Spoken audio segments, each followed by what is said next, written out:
Okay, hello. Hold on, I just need to close some things here. Okay, think that is everything. Okay, cool. So, for those who are not in the Discord, who are not following the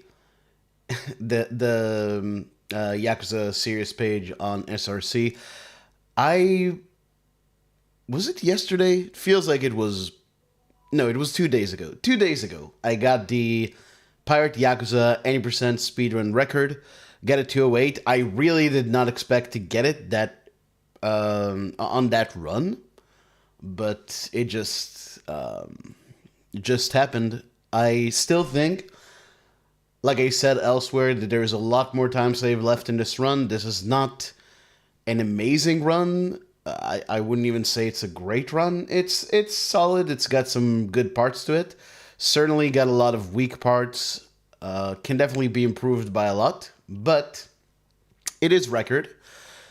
It is the first time I've gotten record in this game since I started running it. I think about a week ago, and I think it would be a good idea at this point to just, because I've done this run offline, like I said, there's no commentary in the actual run VOD, and I think a lot of people coming into the run don't really know a lot about what's going on in it, and so I think it's a good idea to just record some commentary, say what I'm doing here, what I think could be done better, what the basics of the run are, and also I figured this could double as my submission video for SGDQ, which honestly, with everything going on in the US right now, I'm increasingly unsure that I'm going to submit.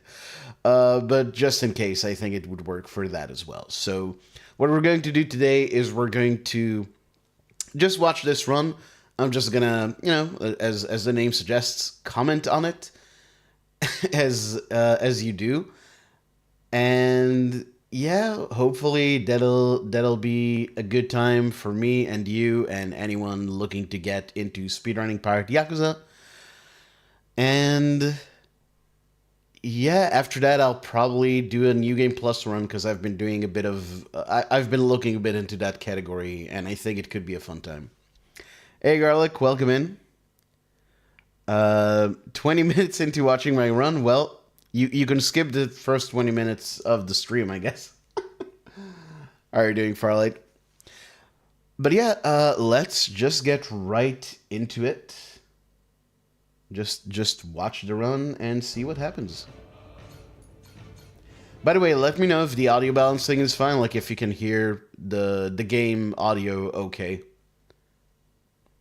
If it's too quiet, too loud, wouldn't hear my soothing voice. Ooh.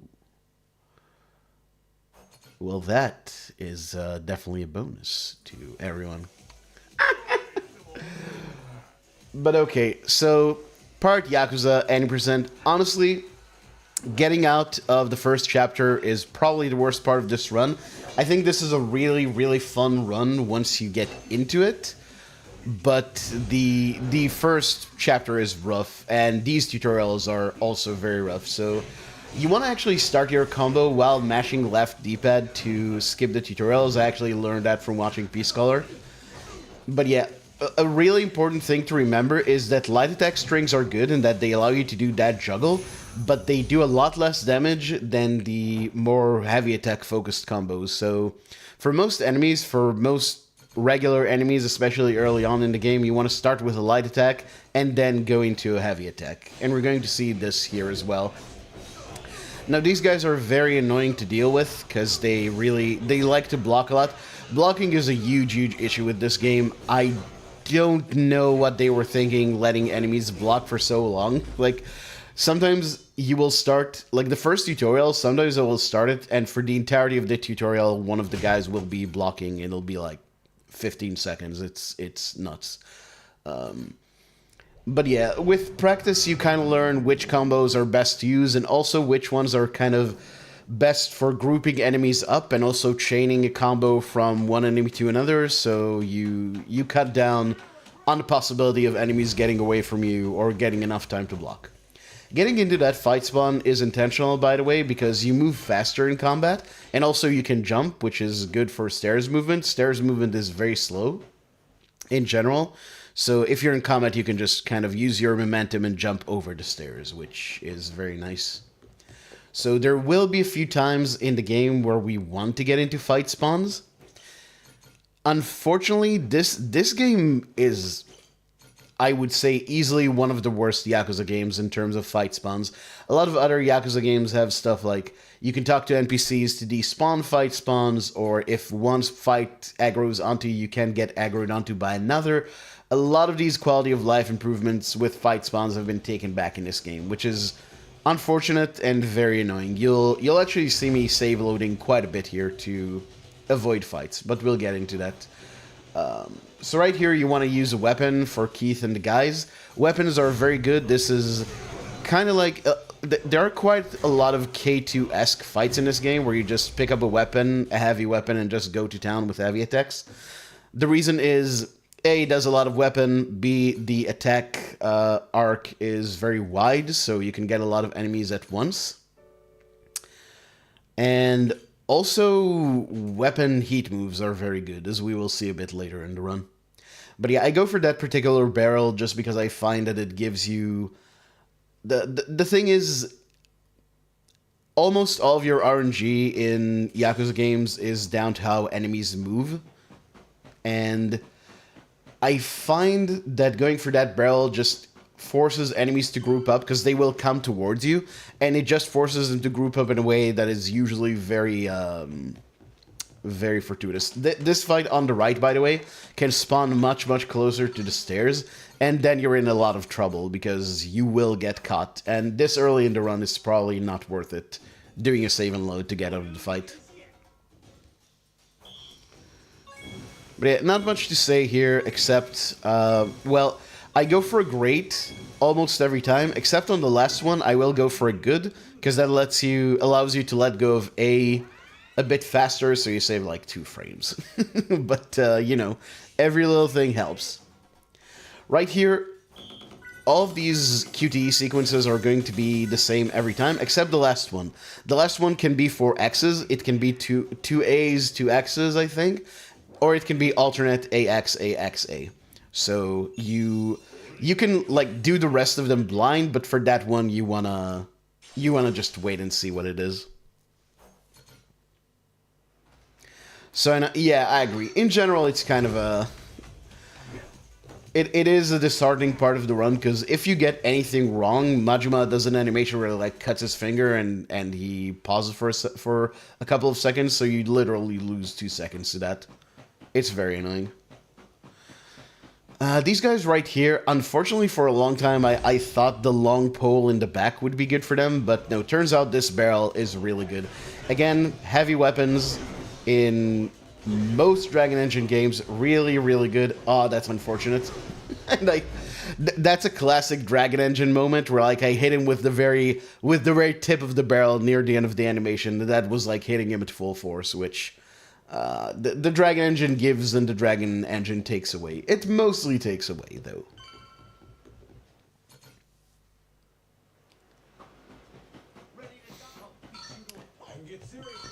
So, yeah, I move sometimes a bit, you'd think suboptimally, but it's just to avoid fight spawns. This is all forced. You have to go into this shop. The Dragon Engine also has benefits.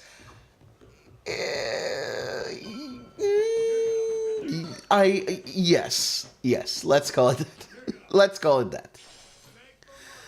It sometimes solves problems that it creates for you, so yeah, you could say that. Here I feed our pet tiger, Goro, my boy, my little man, and the chicken. Don't mind what that says on my splits. I use some naughty language for this split. But yeah, that's basically all of the... I'd say that's... Well, I was going to say that's the worst part of the chapter done. That's not quite true, as we'll see in a moment. There's a really bad fight coming up.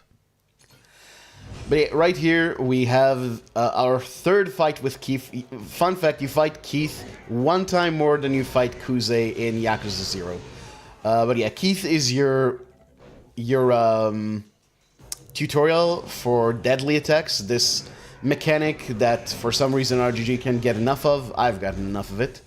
So basically you just do 2 heavy attacks to get Keith into his HP gate. Most bosses have HP gates, HP values they can't go under until they've done a certain animation or gotten to a certain phase. And then the heat move is just to make sure that when you counter him after the deadly attack, then you'll finish him off. I use my shadow clones here. The shadow clones are really good, actually. This is honestly a really good mechanic. I kind of underestimated just how good they are in my casual playthrough. They're like AI partners, but they're playing to win. They will go out and they will just smash anyone in front of them. Really, if we had a time effective way of making sure we have more Madness gauge more regularly, that would be really nice, but I don't think anyone's found anything yet. First Masaru fight, pretty simple. I start with heavy attacks just to see if I can stagger him, but once that's over, you can, like, take his first attack, but the second attack will knock you down, so you want to quick step around that and just hit him from behind. A lot of QTEs are faster to miss than to do, including this one. However, QTEs give you, if you succeed, QTEs give you a lot of heat. They fill up like half your heat bar, so mostly I will be succeeding the QTEs, but there are a couple that I'm going to intentionally flub. And that's Masaru. Now, as you can see from the splits, this fight is not good. This fight sucks. So they decided the way that Gaiden did gun enemies is it basically did it so they would be very they'd have low HP, but they would be very mobile, and that way they were still a threat. In this game they decided, you know what, we'll just give like the moveset of the gun enemies to some bosses and mini bosses as well. And it's not good. As you can see, this guy is very annoying. Got a lot of hyper armor, you can stagger him sometimes, it's very rare that it works. And catching up to him is also very annoying. So yeah, basically you just want to be not too greedy. If you do 4 light attacks, by the way, and then quick step, that like perfectly sets you up for the counter. And yeah, I'm basically trying to see if I can... Okay, there you go. Trying to go for a heat move.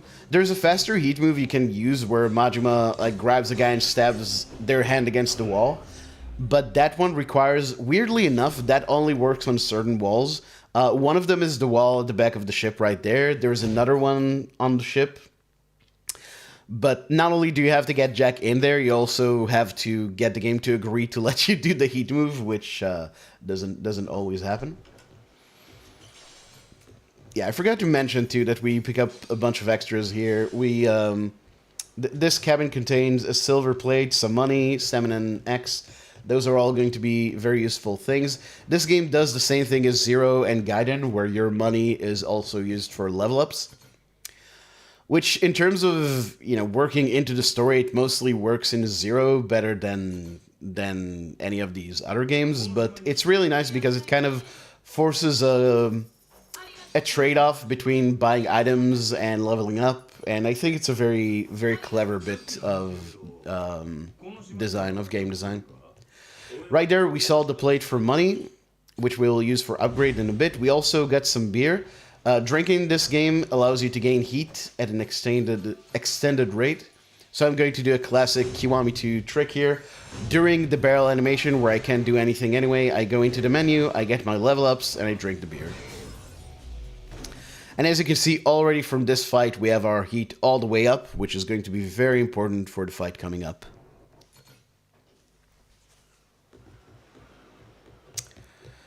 On the way to the next fight, we could... Yeah, this time I just had no choice but to save and load.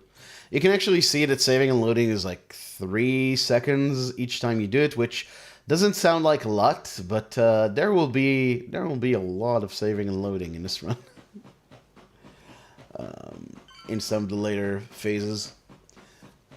But yeah, fight spawns in this game, there's a lot of them. They're very aggressive. This is definitely a big point against this run, I would say.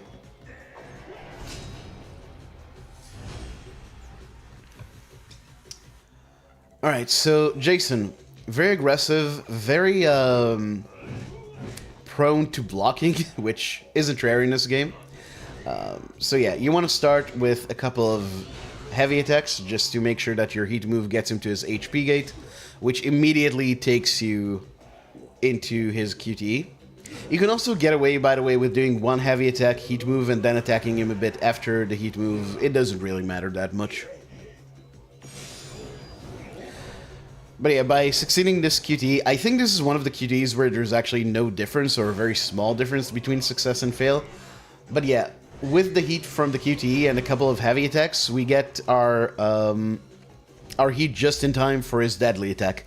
And the nice thing about using heat moves on enemies doing deadly attacks is normally, if an enemy is in their deadly attack animation, you can't finish them off until you do the counter. They will be locked to 1 HP until you actually do either a counter or you mess up the counter and just the animation is over. So heat moves are a really nice way of just not only finishing off the enemy, but also skipping the time you would need to sit through the animation.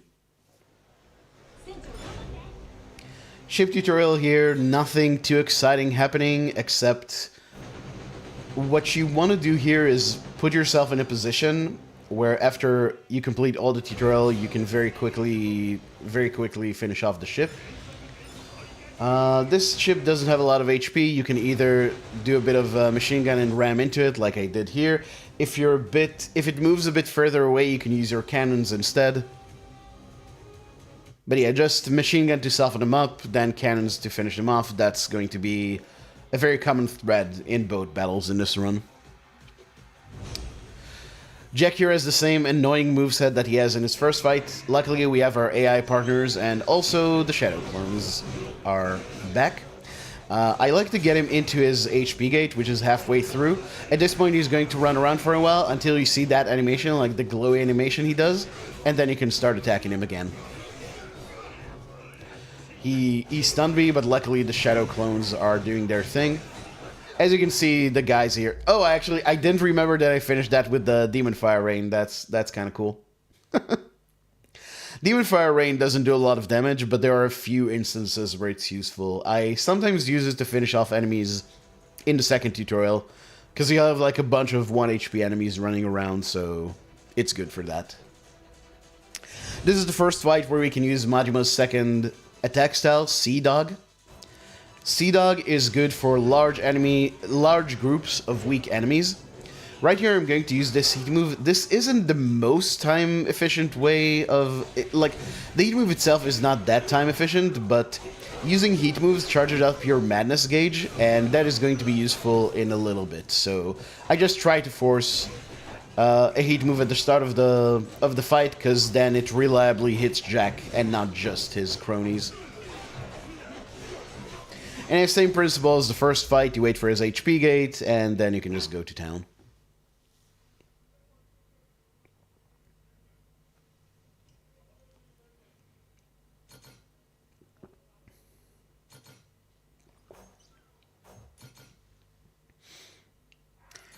This is also where the game tells you about the treasure system. We will be getting quite a few treasures in this run, actually, because treasures give you money and pirate points, which are very important for the route in general, and also for upgrades, most importantly. I always, in this part, keep an eye out for the components I get. We actually do need to do some crafting in this run to get a better cannon. The stock cannons we get are very, very weak. And if you craft cannons, it actually doesn't cost money, the crafting system in this game. It only takes materials, so it frees up money for a lot of other things.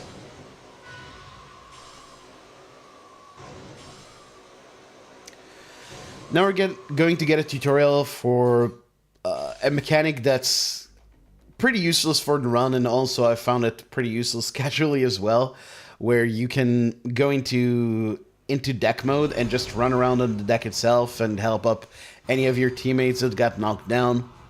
It's kind of whatever. Honestly, if you're going for S ranks in the Coliseum fights, if any of your crewmates get knocked down, probably you're not getting it anyway, so it's kind of whatever. But yeah, the rockets here will get us, like, get that boat to 1 HP, and then we just need to wait for the tutorial to formally end and finish it off. Don't boost yet, because this cutscene will cancel your boost. Save your boost for after the cutscene. And this is a bit wasteful, but I like to grab these 2 chests again, because you might get some good components. And superb components are actually really good to get. It's actually very nice that I got them there. This is our introduction to, I guess, how would you call this? Going ashore, I guess, for certain treasure islands. This is a mechanic in the game where you can just go in and fight some enemies, get some treasure. We will not be doing any of this in any percent, of course, but it is something you can do. I destroyed this chest here for some extra money. I kind of go back and forth on whether I actually need that. I think with how I get components now, I probably do want the extra money. Anyway, as you see right there, Sea Dog is good for just getting rid of the small guys, and then for the big guy, I grabbed that weapon, couple of heavy attacks into a heat move. And Masaru, I gotta say, as an AI partner, Masaru is pretty useless, but Jason is actually pretty helpful sometimes. He actually got rid of one of the guys that I left there, which I didn't do intentionally. Like, I didn't intentionally leave him for Jason, but it did work, so... And oh my god, it's a bear. I hate this guy. This fight also really sucks, because... I'm not kidding when I tell you that the strat here is you do heavy attacks and hope to not get knocked down. Basically, you just kind of have to hope that your... You kind of just have to hope that your hyper armor will see you through this, which in this case, luckily it did. I also forgot to say, when I got the last attack upgrade, I also got an upgrade called Knockdown Evasion, which basically, if you mash A as you get knocked down, it allows you to get back up instantly. That's actually very useful here, because if the bear knocks you down, you can just immediately get back up, otherwise you lose a lot of time. Yeah, no Void Bear. Void Bear or Abyss Bear, there's a bug where sometimes the bear will just absolutely fall through the floor and just hit a death plane, and then you're good. Unfortunately, we've not really found a consistent way to get that. I would love that, because that actually saves you a lot of time, and also makes that fight completely safe. But so far, it's kind of a thing that just sometimes happens. We've not found any consistent way of making it happen, nor do we know if there is one.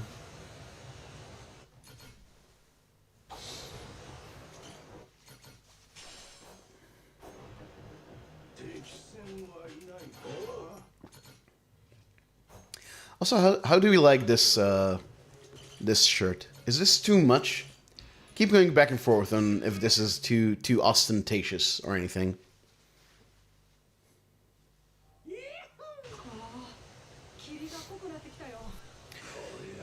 But yeah, a lot of long sailing sections in the early parts of the run. There will be less and less of this as we go on. Right here, I'm going to save and load. Saving and loading near a boat battle enables you to just skip it. It just despawns the fight. Just like with any other kind of fight spawn, which you wouldn't think would happen, because these fights are actually kind of predetermined. They're not really random. But yeah, if you save and load next to them, they just don't reappear, so...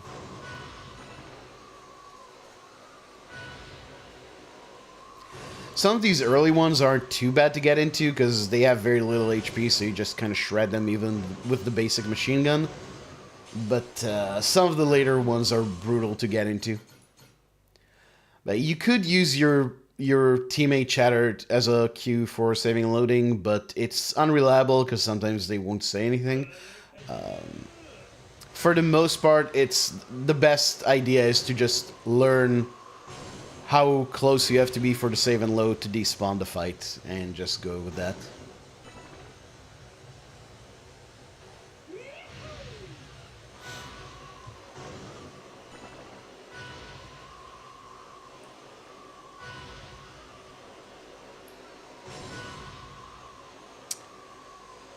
These blue, I don't know how to call these arches, rings.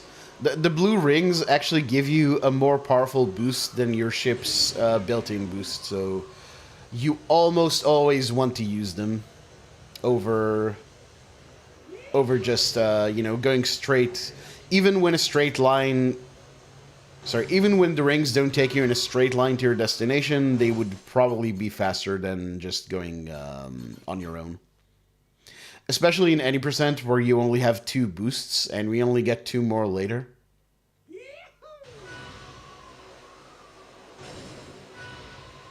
But I think even in New Game Plus, I couldn't really find any instances of it being faster to skip the rings.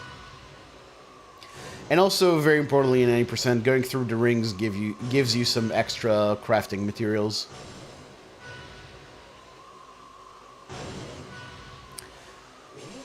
But okay, here's another terrible part of the early game, fighting the Palakana guys. These guys are bad. So I did mention how enemies can just block indefinitely. These guys love to do a lot of blocking, a lot of knockdown attacks. I use a bit of the Boomerang Cutlass here, which is that attack where Majima just throws his 2 swords and you start using melee attacks as they're out there. I kind of go back and forth on whether this is worth using, honestly, because they kind of suck. There's a couple of fights where I think they're actually useful. I don't know if this is actually one of them.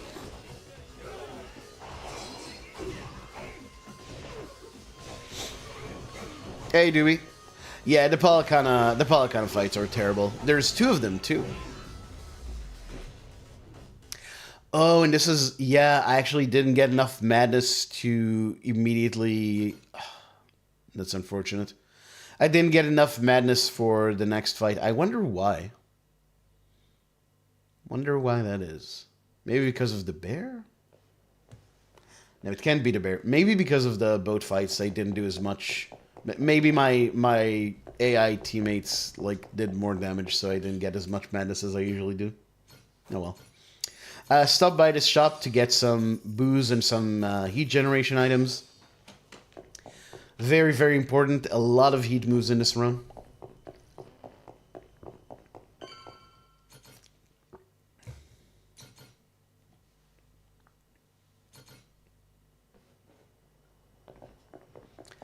This is kind of a... Unfortunately, especially in the late game, the run gets kind of spammy with heat moves.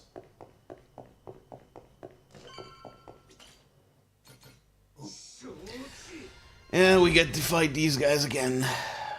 Oh joy. Okay, I immediately went for a heat move. The heat move here isn't too bad. It takes out 3 of them, so I guess it's fine. That heat move, the animation for it is very long. So in a lot of fights it wouldn't actually be time efficient, but I guess in this fight it's okay. Either way, I wanted my shadow clones. Yeah, as you can see, they do some really nice work. The problem with the Palakana guys, you'd think you can just grab a big weapon. There's a bunch of barrels in this arena. You'd think you can just grab weapons and go to town on them, but they have a really annoying movement pattern, which I think they took unaltered from Yakuza 8, actually, which should remind you is a turn-based game, where they don't walk towards you, they kind of walk to the sides. So as you try to hit a bunch of them at the same time, they tend to disperse. So I find the Shadow Clones are very good to use in at least one of those fights. Very important here to remember not to just boost forward, which is an instinct a lot of people will have after the first couple of boat sections. Right here is where I think the Cutlass Boomerang actually makes sense, because there's a lot of weak enemies here. They're well grouped up. So I think it's good DPS to use the Boomerang here. Yeah, as you see, once the enemies get whittled down and you're only left with a couple of guys, I immediately switch to Mad Dog just because it has better DPS. Mad Dog also has the distinct advantage that when you use your light attack strings, it teleports you to the enemy you're attacking if he's close enough, so it's a good time save on that as well.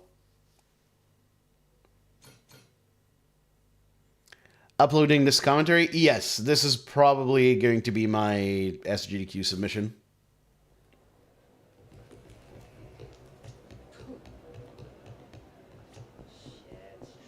Chat. Really in a hole here. The voices. This is a bug that we still have from Yakuza 8 where just NPCs will just repeat their lines ad nauseum. Sometimes several different NPCs will give you the same voice line.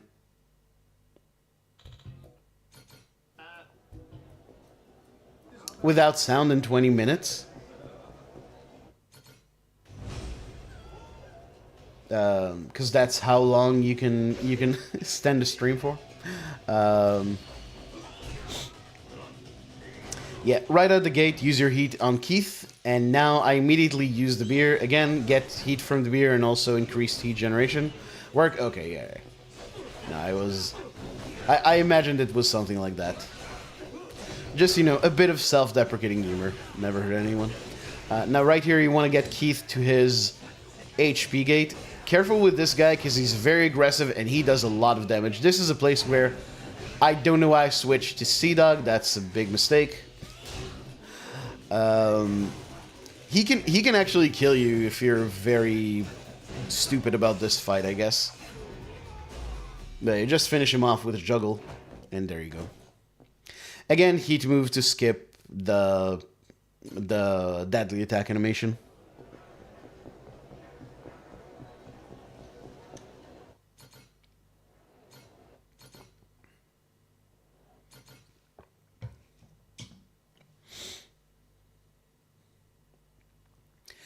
Right here, I see a lot of people buy CDs at the casino for additional pirate points. I kind of find that to be pointless. I've seen a lot of superfluous stuff in the established route for this game.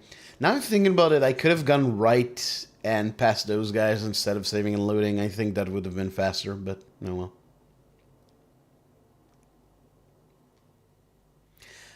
But yeah, get ready for a lot of save and load. Oh yeah, I think I actually save and load again right here. Or did I just go to the left here? Yeah, okay, they were far enough that I could just run past them.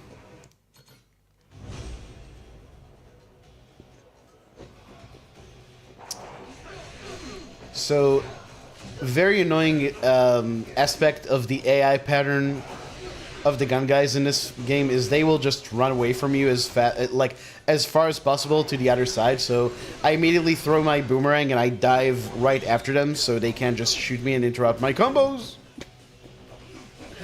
Should have probably quick stepped that. I didn't know what I was thinking about. Yeah, this last guy, sometimes he'll take a lot of damage as you're... Oh, I actually could have just done regular combos on him. If he's full health, I'll always use the heat move here, but otherwise I tend to... try to use combos, but I guess I was kind of distracted, or I just wanted to make sure that I finished the fight already.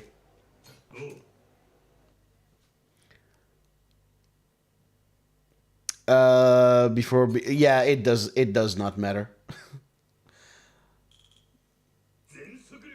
It actually doesn't matter. Well, it matters a little bit, but it's not a big time difference. It doesn't justify the time you spend getting the CDs.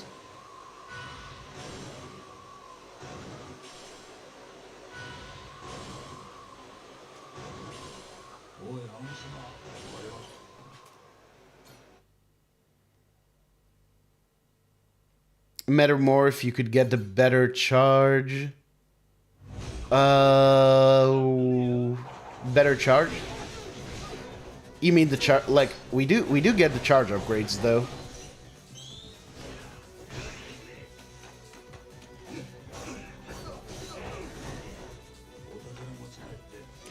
But yeah, people were telling me about getting the to pirate rank 3 at the start of chapter 2, and I'm like, that's crazy, dude. That's so wasteful. That's so unnecessary. That's shit that you should probably save for pro, honestly. Like, I wouldn't be surprised if meta does that stuff, but you absolutely don't need to spend that much time leveling up for any percent. That's crazy.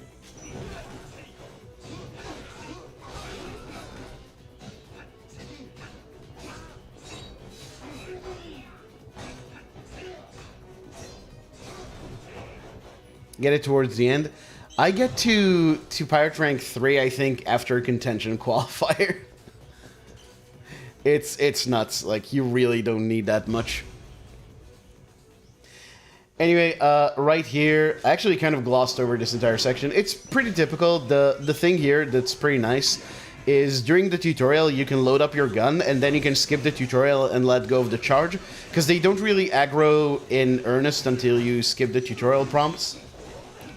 So it's a nice way to like get a free charge in, and then you can just go in with your shadow clones.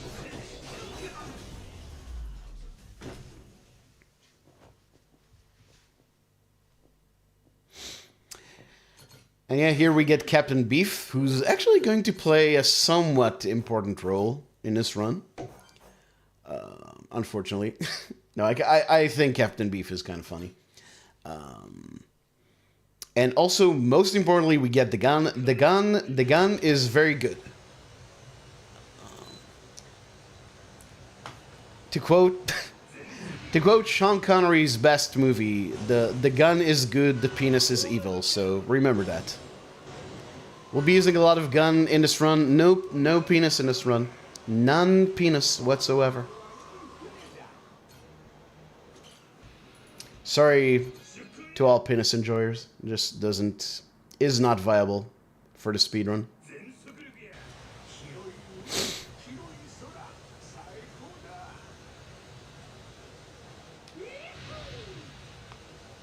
Buying the chest in the Anaconda pawn shop and direct... Well, yeah, therein lies the rub. You need to go to the pawn shop, you need to get the treasure chest. And the upgrades you get aren't really that useful. The extra gun upgrade doesn't really save you much time before... I get the extra gun upgrade in the finale. That's the only time where I really saw it save a lot of time. Any other time, it's just really unnecessary. And the chain reaction upgrade is, I would say, vastly overrated. Again, things you might need for pro on any percent, they are an absolute luxury. Now, I do have an idea for a route. I'll talk about this a bit later. I do have an idea for a route that does get that treasure chest, but it involves some other modifications. Which I don't know if they're going to turn out to be viable.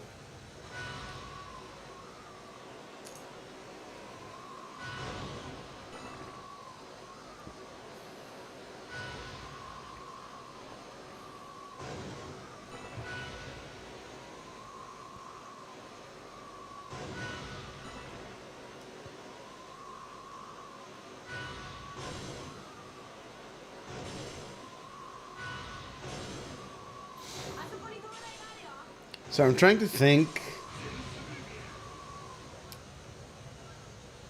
if there's a better way of getting components at this point.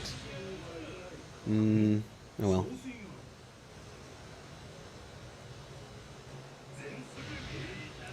Yeah, this is actually one part where...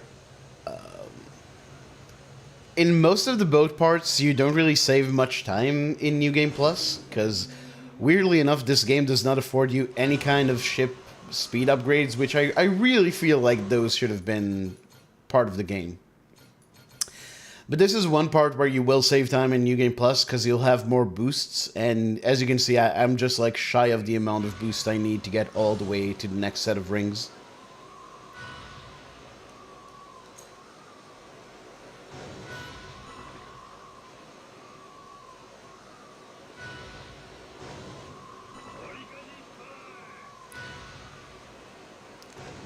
Firelight had an idea that maybe because the rings kind of take you to the side here, maybe going straight to the objective and skipping the rings would be a bit faster here. I timed it and it's 7 seconds slower. So, like I said, even when the rings take you a bit out of the way, they will typically be faster than just going the direct route.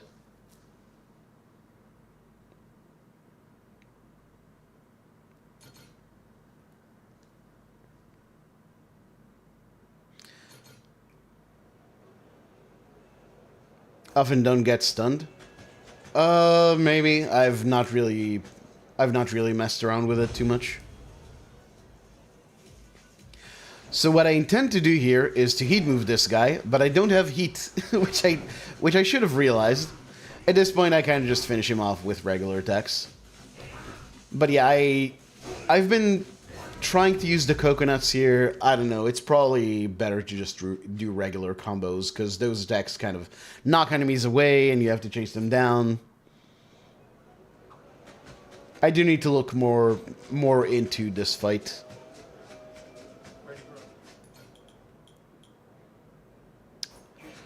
Oh, by the way, right there, so 2 things just happened. One, I looked up how many components I need, because in previous routes, I would sift through garbage cans to find more components. That's not viable. Now I just go to the pawn shop next to Julie and buy more components. We'll see that in a bit.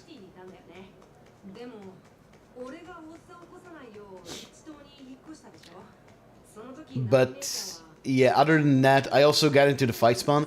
Getting into these fight spawn is free because the next event trigger we have does cancel you out of fight spawns. So that is good. And as said, you run faster in combat, so this is one case where you actually want to intentionally go into the fights if they're on the way. Yeah, I used to do that. It's not worth doing. You can buy components for fairly cheap. You can work that money into the route. It makes no sense to run around like that. Arguably, you don't need to look in the menu anyway, because if you have at least 5... I think if you have at least 5 superb components and at least 15 quality components, which I guess you would need to check, then you can just buy the rest at Treasure Pawn next to Julie. As usual, bicycles in Yakuza games. Very, very good. 4 of these hits on the main guy will take him down. Unfortunately, he did block one, so I have to get the backup bike. Can definitely do this fight faster. Ooh, this guy's been... and he got hit with, like, the phantom of the hitbox of the attack, so that was good enough.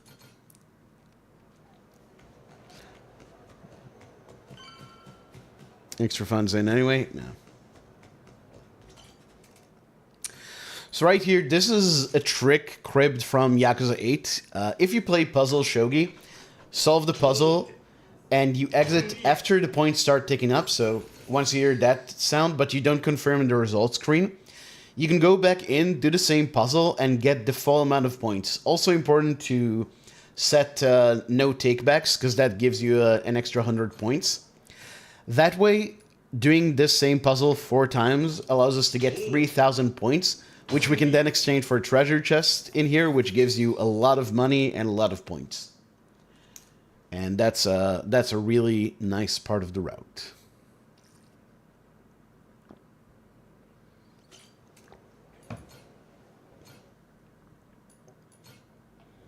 Actually curious.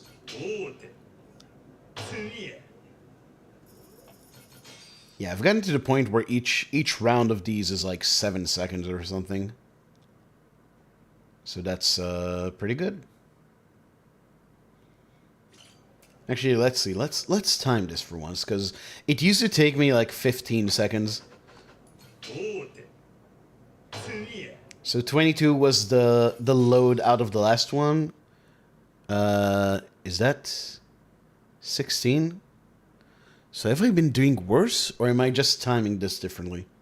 Anyway, this takes like a minute and change to get the chest, which is very, very worth it. But yeah, shout out to Yakuza 8 for giving us that speed tech, if nothing else. 10 seconds? Okay. I'll take your word for it. So it's under a minute, which is very time efficient. Now right here we're going to see the start of the heat move spam. Clark is going to get hit with 2 heat moves, I believe. I do a little bit of extra damage because that way... this is where I actually forgot to... yeah, I forgot to get... to use the beer. But if you do a bit of extra damage, 3 heavy attacks gets you into his HP gate, and then you can just do a heat move. Oh, and I actually got really lucky here. He didn't do his deadly attack, so yeah, that was a really good Clark fight. Because if he doesn't do his deadly attack, you can just keep hitting him with the heavy attacks from the bike. Okay. Cool, cool. Oh yeah, I forgot to comment on this earlier, but I moved kind of weirdly through the map. The reason for that is to just unlock this fast...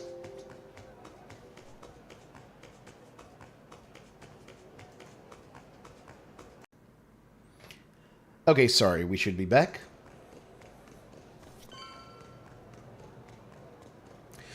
So right here, I will actually be going to the pawn shop.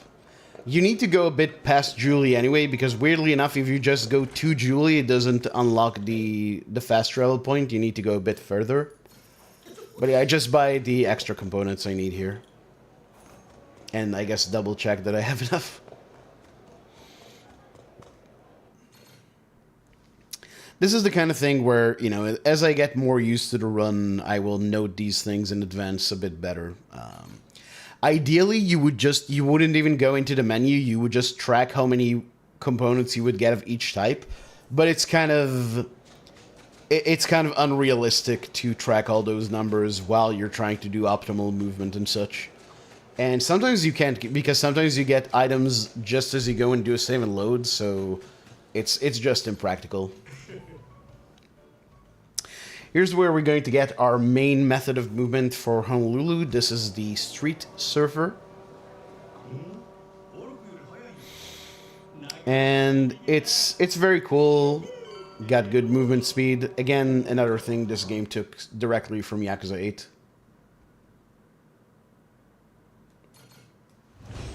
Now for these guys right here, I used to use heavy attacks here, but actually the problem with heavy attacks is that they don't finish these guys off and they do knock them away. So I like to just use light attacks. If you're lucky, you get both those guys with the same combo. Otherwise, there's like one of them you need to finish off with without a weapon, which shouldn't take too long because they would be softened up at that point.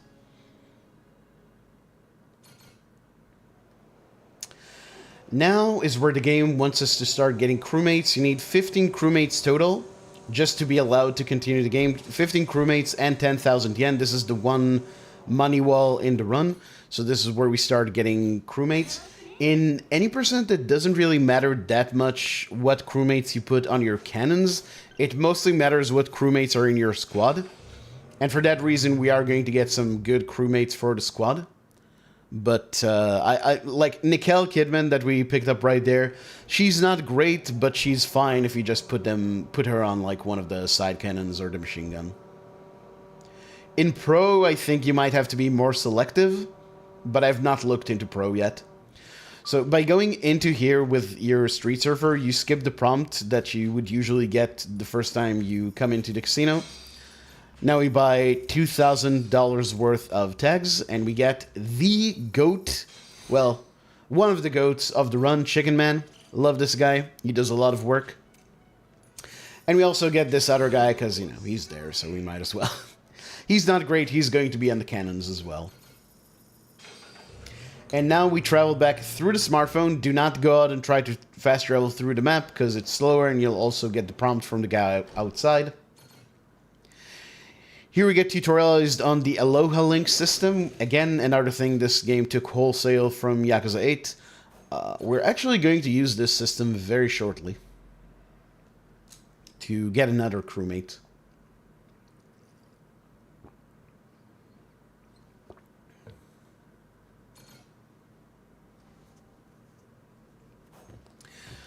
So right here, you can waste 1 second on New Game Plus to go in and actually get your customizations equipped. In any percent, there's no point in doing that because you don't have any customizations, unless you really wanna take the time to equip them. But again, that would be very wasteful. So we do not do that.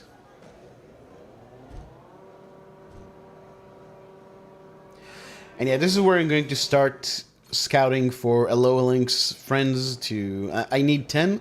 We have 1 from the tutorial, and yeah, we're just counting up. You get a message when you hit 5 right here.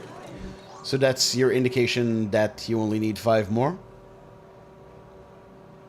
Aloha, yes. Shout out to Kesa. We do get to see a bit more of her than we do in Gaiden, where we literally just see her feet.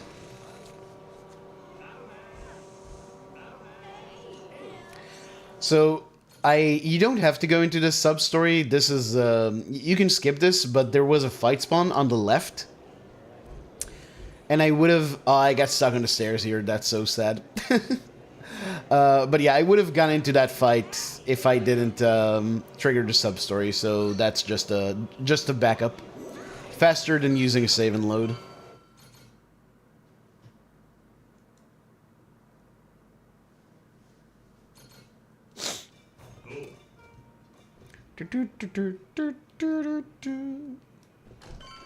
This is your Aloha Links tutorial. Not a system that we're going to interact with at all past this tutorial.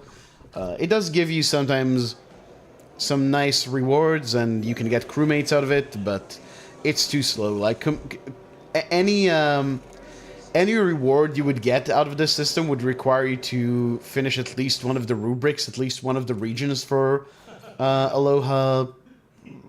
Is it called Aloha Happy? I think. Photo Rally is what it's called, and that takes way too long. But yeah, by having 10 Aloha Links friends, we can get this guy in our crew. He's also going to be on Ken's, so don't expect to see him too much. And yeah, at this point we just go directly to Diamond Head, and at this point we don't need to worry about fight spawns because the next trigger does cancel you out of fights, which is nice, because there's a lot of these guys, as you can see, on the way.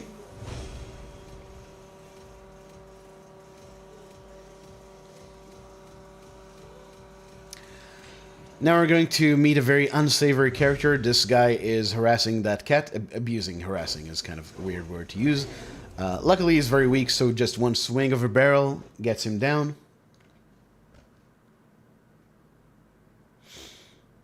And that is pretty much it. This introduces you to the animal rescue system, which is kind of cute. We kind of saw the first bit of it back in the start of the run, where we fed Goro and the chicken.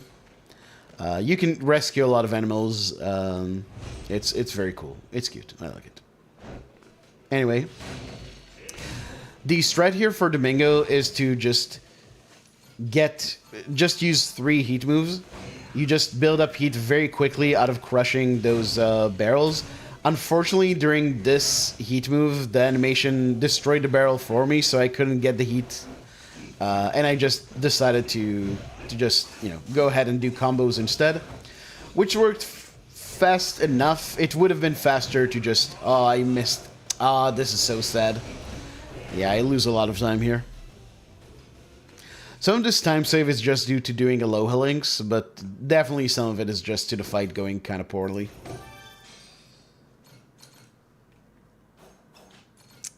But not so fast. We still have to stick around in Diamond Head, because we are going to take the one-shot challenge. That's right, I have routed Pool into this run, and I may soon route more. We'll talk about that. But yeah, you just kind of need to memorize the way to do this challenge. It's always the same challenges, so if you remember properly... Ooh, that's sad, yeah. I think I needed an extra couple of tries here. Okay, just one extra try.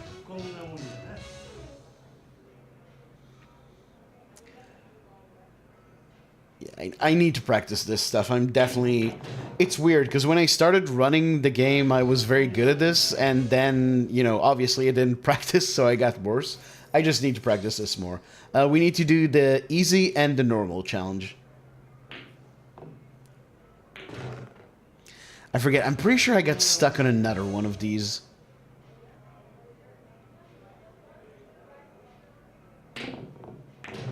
Also, I think I might want to do this with keyboard controls, because the game is very annoying about not registering when you let go of the stick. Like, it'll just, you know, release instead of... Oh, this is actually not bad. Only one extra try? That's decent. But okay, once you do the easy and normal challenges, you have enough points to get... and this time, this is kind of a bad joke. The goat, Sheepman. Love this guy. Great crewmate. And by doing the normal challenge, we also get this guy, who's not great. We're just going to put him on the cannons.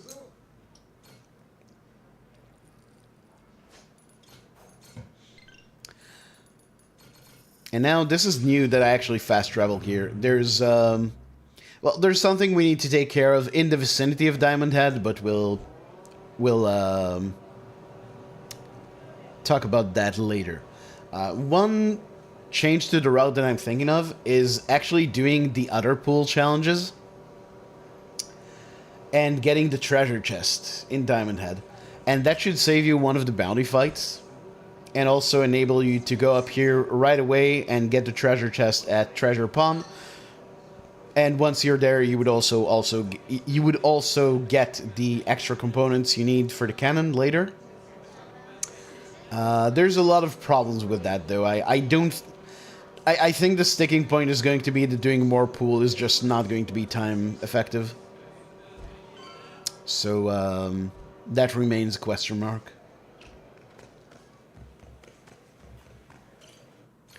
This is another crewmate we get. She's actually very good. Ranko, that's her name. She's actually really good for your squad. She's very good in the deck battles. Here we get the hook tutorial. The hook is good, especially for getting some really cool extra treasures, as we will see presently.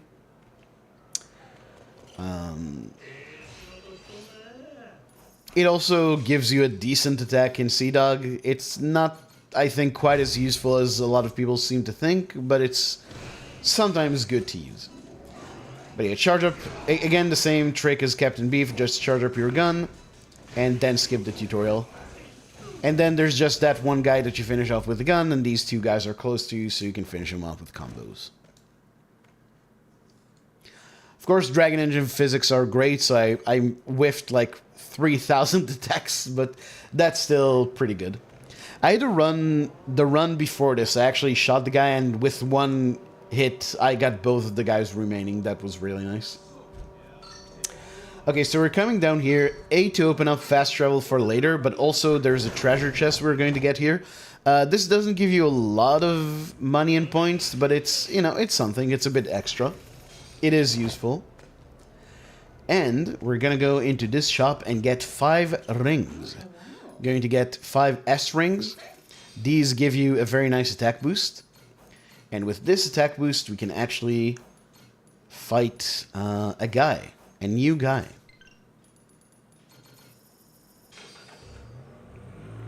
I don't know why I said a new guy. That makes no sense. But anyway. So yeah, this is the bounty fight right here. I think all of us, having seen this bounty, got speedrunner brain and we're like, okay, you need to fight this guy immediately because you get a lot of money early on by doing this. This guy's tough though. This guy hits like a truck, so you need to be a bit careful. So you start the fight with heat, do a heat move.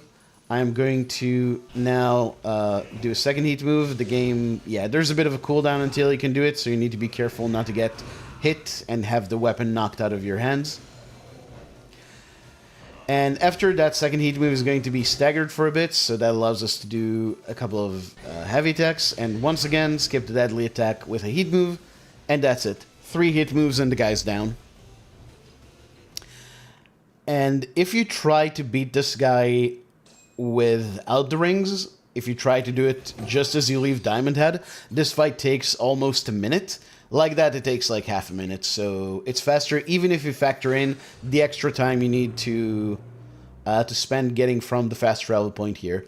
And you actually also save time by fast traveling from Diamond Head after the first visit, so yeah, it ends up being a big time save.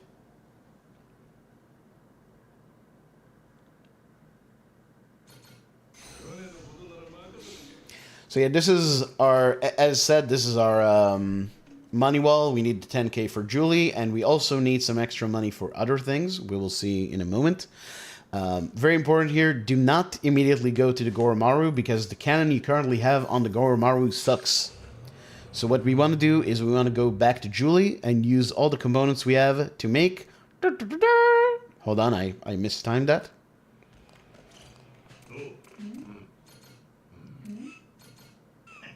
Hold on.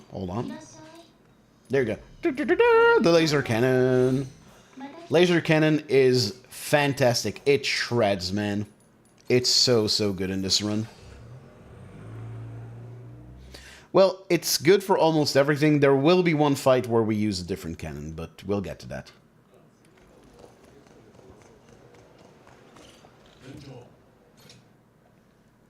And now we can leave.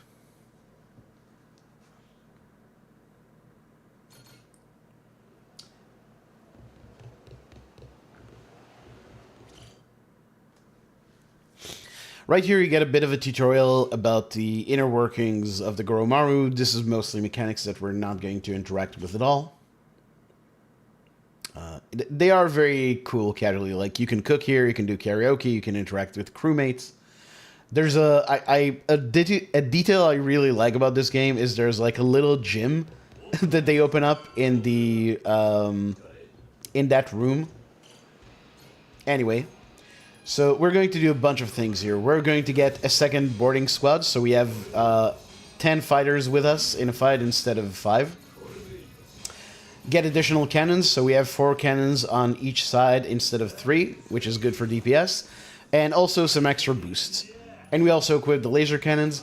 Now right here in terms of the crewmates, I won't go into what each one does. Captain Beef increases your damage to stern, so when you ram into a boat, it does more damage. And then the rest of these, again, I just put the weakest crewmates on the cannons, the weakest in terms of fights. And then my actual squad is made up of, the squad leader is Jason. He gives a big attack boost to those fighting under him. And, yeah, the rest of them are just, like, the best fighters we have of the crewmates we picked up.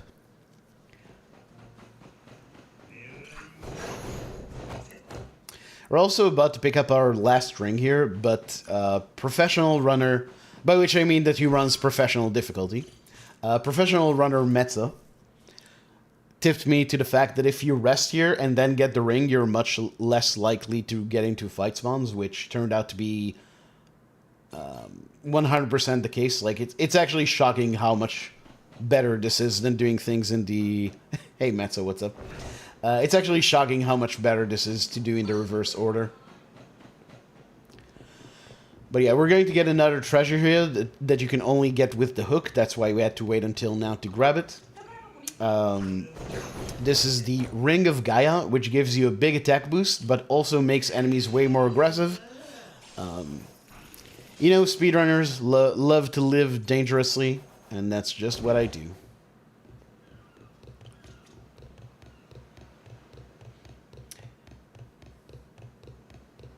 Yeah, nasty. I think I actually had to save and load twice here.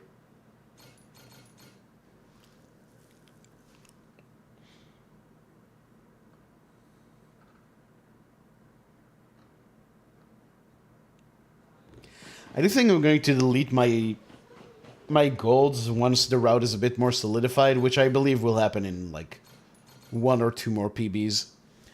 Because I do have some fake golds here. My sum of best by the end of this run is a 202. I believe a 204 is more real. Like, I do think I have a minute or 2 of fake golds in this run. On these splits, I should say.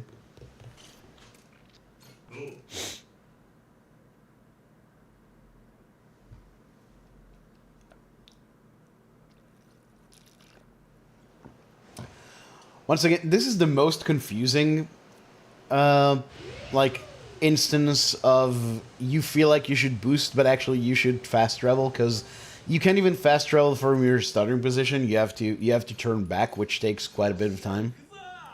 Many people have lost time to accidentally boosting forward and going to the lighthouse instead of just turning back. Never happened to me, of course. Wouldn't happen to me. Natasha here, also, she's not great, but again, she's someone we can put on the cannons and free a different crewmate, namely Masaru, to go into our second squad. I won't actually be putting anyone into our second squad until much later, though. One squad is actually more than enough for the entire rest of this chapter.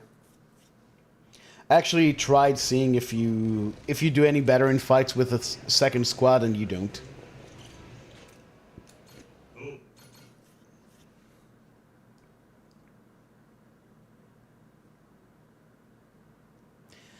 In general, the AI partners in this game, even like independent of difficulty or anything, they tend to be very passive. It can be very annoying sometimes because your time heavily depends on whether your crewmates decide to actually be helpful, and they often decide not to be. But yeah, as you can see, the lasers just absolutely shred. They do a ton of damage. We save a lot of time by having them already, and we will save a lot more as the run progresses. So yeah, my priority during ship battles is to take out enemy mini-bosses, these guys with the more fancy heat bars. The reason for that, if you look down, there's those... I don't remember the professional names for these, but you get like special moves you can do with D-pad up, and the enemy has those as well, but he can only use them when he has... I'm not entirely sure what the criterion is, but you definitely need at least one mini-boss to be in the fight. So if you take them all out, they can't use those, so... the moves themselves are bad because they usually do extra damage, or they trigger a special attack that does a lot of damage, but also the animation for the moves themselves take a lot of time, so if you can skip that, that's very good. And your crewmates will tend to take out more and more regular enemies the more mini-bosses you take out yourself, is what I've noticed. You know, you need to show leadership, and they follow, so there we go. I really like getting into fight spawns, again, on stairs, because you can just jump down.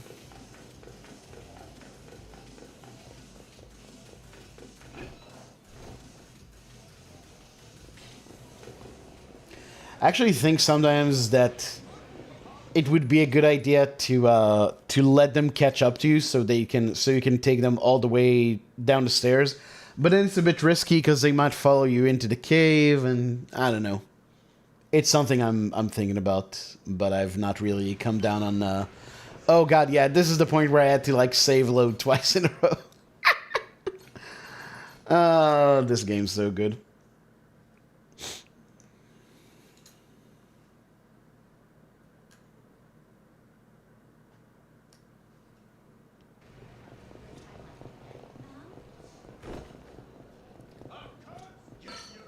So luckily we do need the store here.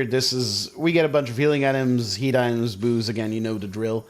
But the nice thing about this is, while talking to NPCs doesn't despawn fights, talking to shop owners does. Basically, anything that opens up a menu will despawn fights. So, shops, planters, I think if you talk to, like, if you recruit a crewmate, that also despawns fights, but I'm not sure about that one. Now, I actually think that might not be true. This is where the game introduces the fast travel system in Madlantis, which doesn't really save that much time. But it also immediately like goes, oh, the fast travel is broken now, so please go on foot. It's a very weird part of the game. I don't really know why they did it like this. It's a conceit to get you into a fight, but yeah, I don't know. I don't know what they were going for with this. But yeah, this is where we get another treasure chest. This is another sweet, like, over 10k and slightly under 10k points. And at this point, I get a couple of attack upgrades, which are not going to be that meaningful for the next fight, but will be very meaningful for the fight after it. But yeah, getting into a fight spawn here is good. Again, you can run faster and jump down these stairs as long as the fight sticks with you for long enough. Okay, I had them on me just long enough to jump down. Nice.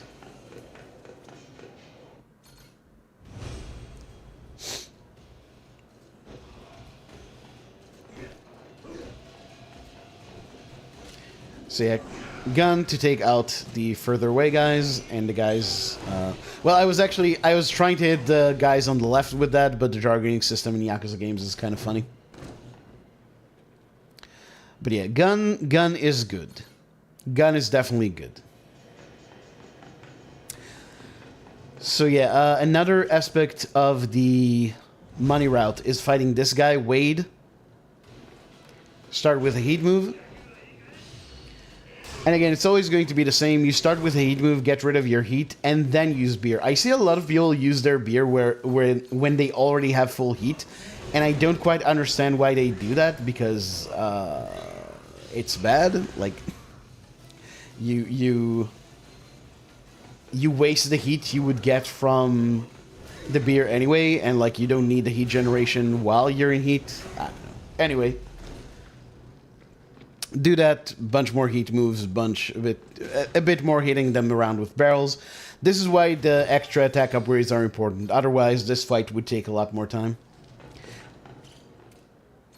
And also, after doing all this is where I do almost the last upgrade of the run. There's going to be 2 upgrades after this that we get at like isolated points in the run. But this is like the last big upgrade menu, and I actually do this one kind of slow. What I should have done is I should have upgraded and then saved and loaded. Would have saved me going to the menu once. But I just, you know, I kind of defaulted to, oh, there's a fight, just save and load immediately.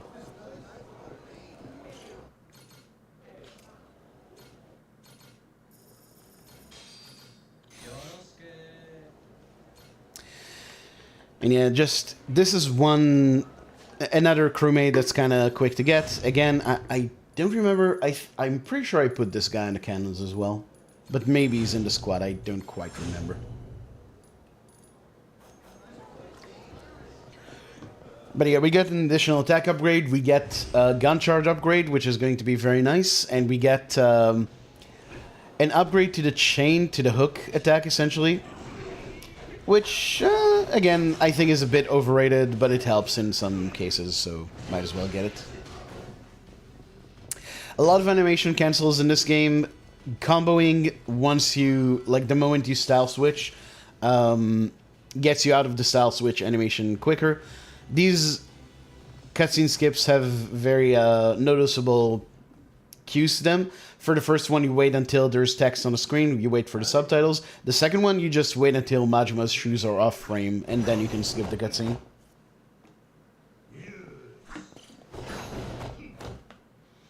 But yeah, learning the various animation cancels is like, you know, it's obviously not minutes of time saved, but it's those little bits of time saved that really put you ahead. This is where this whole system, I'm not sure what to call this, like these kind of fights, you get 3 of them through the entire run. It's a weird mechanic. I'm not really sure why they put it in. They really want to force you to use parries here. I think there might be a faster way of doing that fight, but those enemies tend to really punish you if you don't parry. So I just take the L and do it arguably a bit slower, but I'm still looking into if maybe that fight could be done a bit faster if you just go for regular attacks instead of parries. Alright, a lot of Pelicana guys close together. This is where we use gun. Fencing, is it fencing? Isn't fencing where you have like the very pointy blade?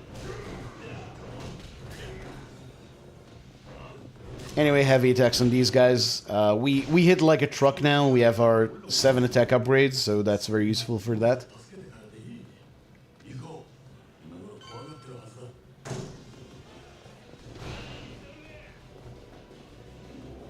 Oh, by the way, there's going to be an animation coming up, and I will use an unskippable animation, and I will use that instance to get some more water. Right here, I'm going to use a heat move. This heat move, again, we've seen it already. It's not that... arguably, doing regular attacks with the box would save you a couple of seconds here, but that's only if it doesn't get knocked out of your hands. I find that the heat move is more consistent and doesn't lose you a lot of time. Anyway, BRB.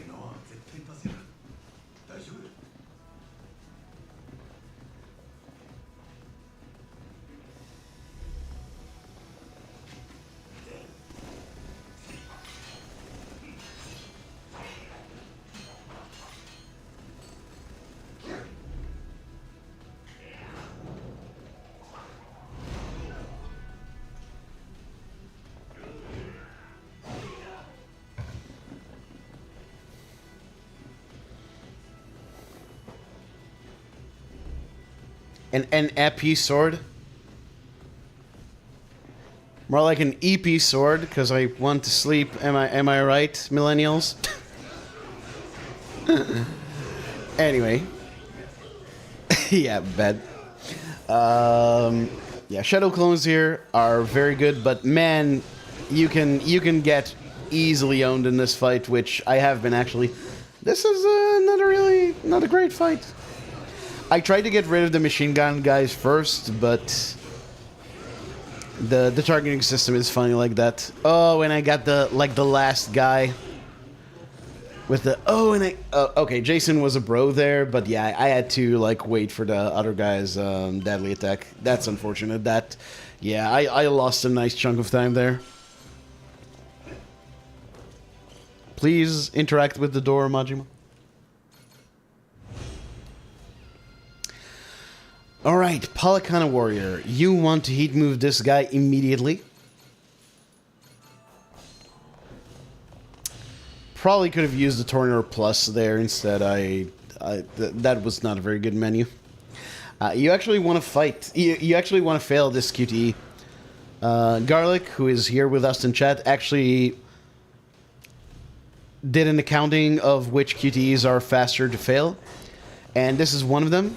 And since we don't really need the heat from that QTE, then yeah, just fail it and save some time. Yeah, the reason I broke even there instead of saving time for the QTE is just the rest of the fight didn't go very well, but it is what it is. And that's the set piece.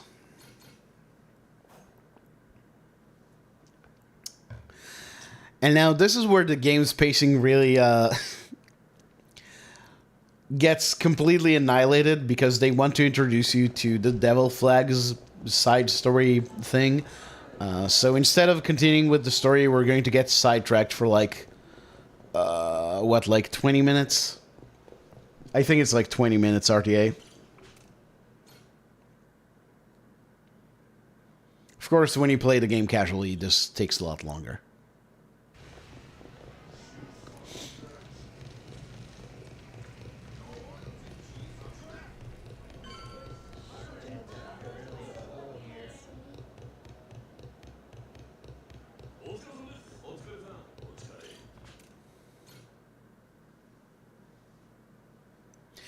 So yeah, this is where we get a new crewmate, Misaki. She's actually going to be fairly useful. But again, I'm not going to slot in any more crewmates until later in Chapter 3.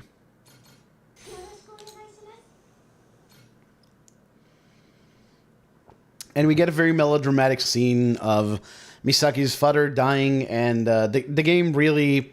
It wants us to get very emotionally invested in this side story, but it doesn't really do a lot of setup for it. It's not good. It's not the game's best moment, if I'm being honest with you.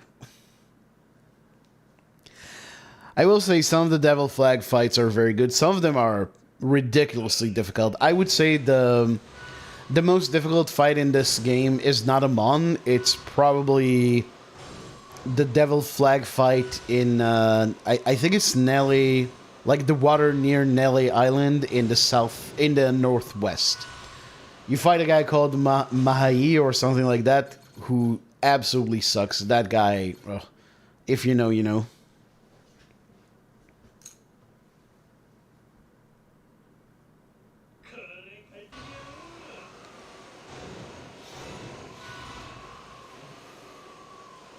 Oh yeah, this is where the game introduces us to the concept of the shore party.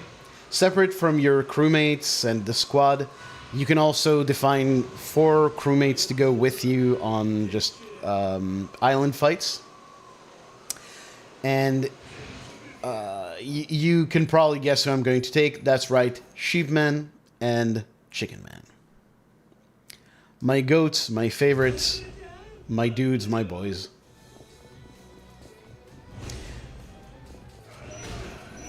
On New Game Plus, I also replaced Masaru here because he's bad. But on 80%, he's about as good as you're going to get, I think.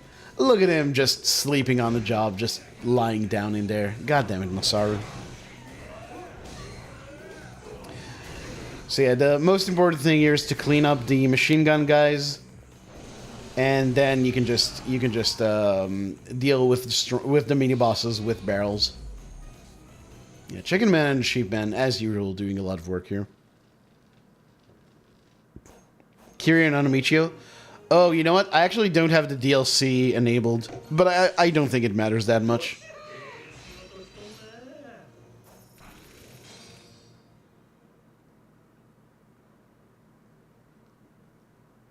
Honestly, on, like, NG Plus Easy, it really doesn't matter that much. As long as you have, like, solid crewmates with you, I think you're fine.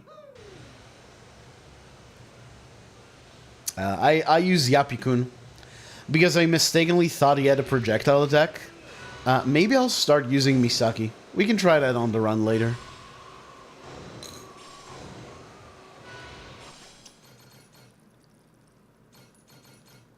By the way, this is going to be this stretch of the run is going to be the last time we actually do any kind of sailing.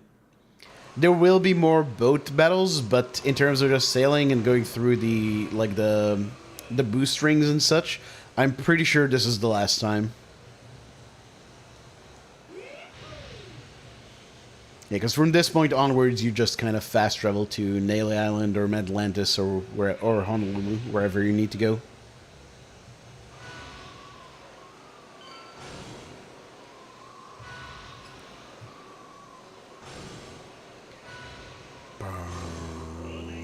Bum, bum, bum, bum, bum. Do do do do do do do do do do do do do do do.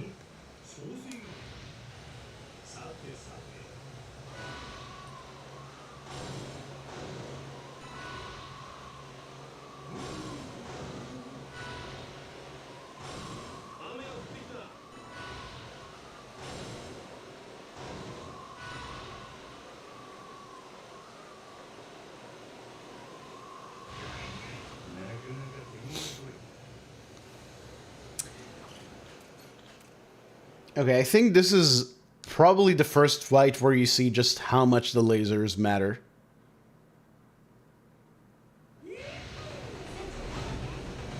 Because this fight with the regular cannons take forever, with the lasers... Again, absolutely shreds.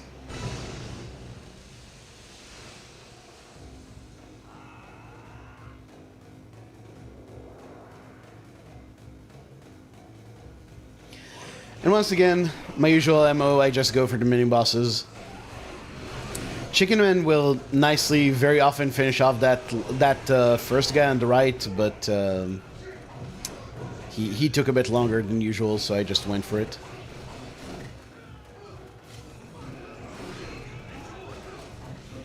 Oh yeah, that guy interrupted me because I couldn't see what was happening. This is a bit unfortunate. Definitely could have done this a bit better. Oh, Chicken Man to the rescue. Need to ram them? Nope. I mean, it helps. But, you know, it would take, what, like an extra half second. The lasers do a lot of damage.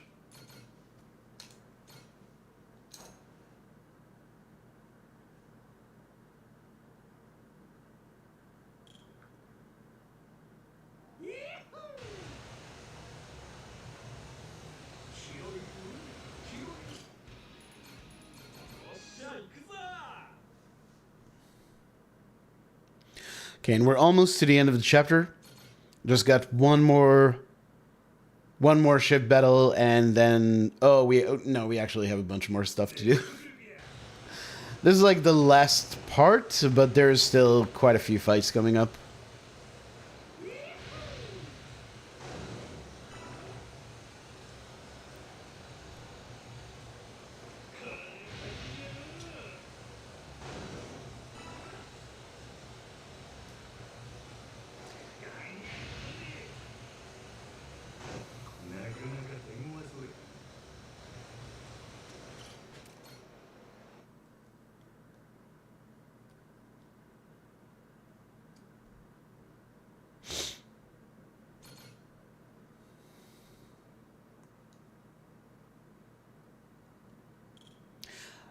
Oh yeah, this, like, here you see it even more clearly, because this guy's very beefy. This guy's got, like, almost 2,000 HP.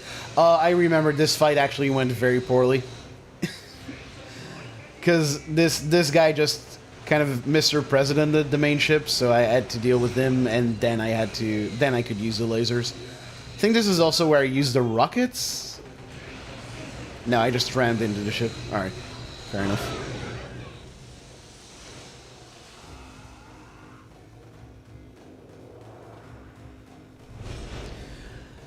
Some fights are laid out like this, where you just, like, you're in front of the, like, it's to the length of the ship instead of, like, side to side. You know, like, the fight layout itself is different. I'm not really sure what the difference is, but yeah, some fights are just like this.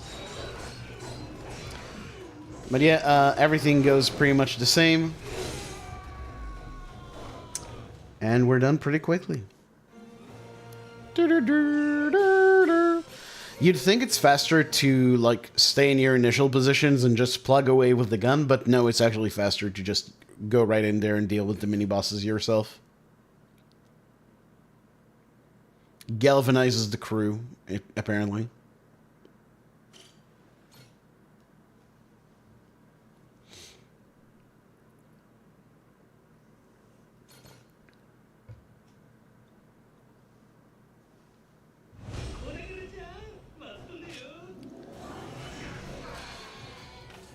Yeah, I actually made a mistake here. You want to run forward a bit and then use the gun, because otherwise these guys just don't, like...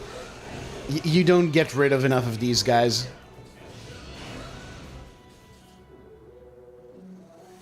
But I kind of let my guys take care of the other goons, which actually worked pretty well here. Oh, Chicken Man. Beautiful. And yeah, then barrels FTW. Now we're going to get something pretty damn cool. We're not going to see the full animation just yet. We just see Majima play the violin, which I think is a beautiful image in and of itself. But now we're getting a tutorial on the dark instruments, which are basically kind of like summons. You'll see that they use the same sort of animation or UI as the pound mates from 7 and 8. Violin time, yep. You may think, oh, surely enemies will not be able to block, like, the sharks from the void attacking them. They can, actually. So you can't just AFK here. You kind of have to keep your eyes out and see if there's any survivors, anyone blocking, and deal with them. But usually the sharks will deal with at least most of these enemies. But yeah, the Swashbuckler Showdown, this is basically a free-for-all where your entire crew, I think even crewmates who are not assigned will be part of the fight. I had, I believe, a not great fight here on this run. Again, I'm trying to make sure that they don't get their voltage move off. I don't think I managed to do this here. I only really managed to do this once. Yeah, the game physics really break down during the big fights. Like, they are not... I don't think the game engine deals very well with, like, having 100 enemies on screen.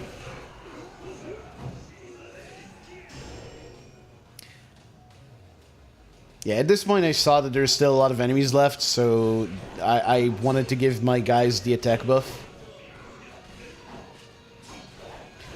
Yeah, this is rough, man. This was a very slow fight. I actually think I lost a lot of time here. I think I lost, all told... Oh my god, yeah. There you go, the guys who just perpetually block. I think all told I lost like half a minute on this split, maybe even more.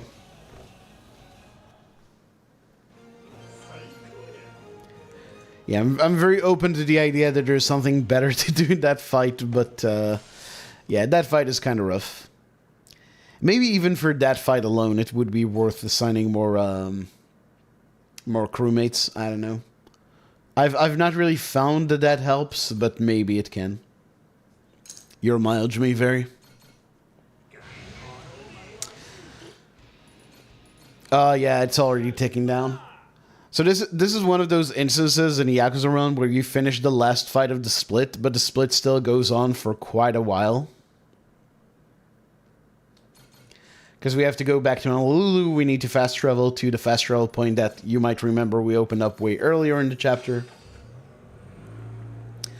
And then we have to go to the last, like, where the chapter actually ends. Very luckily, this is one of those rare area triggers that do despawn fight spawn, so it doesn't matter if you get into fights, so there's a little bit of, we get a little bit of grace from that. Yeah, half a minute. Man, bad split. Went after the captain, and I think he doesn't matter for preventing the voltage ability. Is that true? Okay. I'll keep that in mind.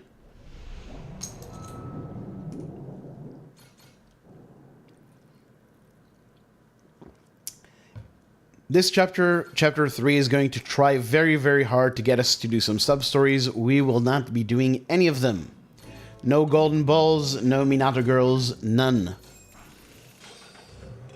We're effectively done with side content from this point. Balls, yep. No balls. No penis, no balls. This is a very, very anti-penile run. I'm sad to say. Won't someone stop penis discrimination in Yakuza games, please? Yeah, I know, Garlic. It's very sad.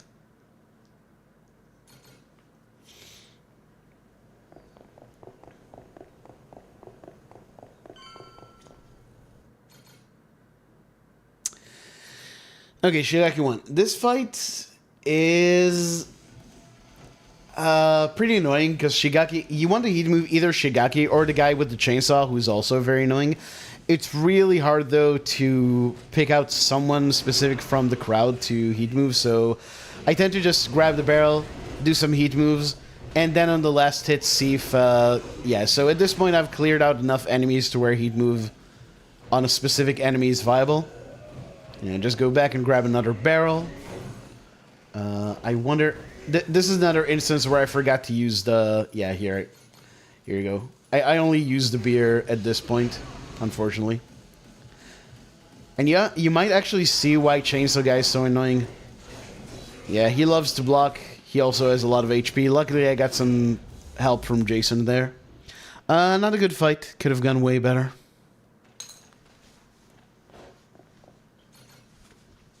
Could have gone way better.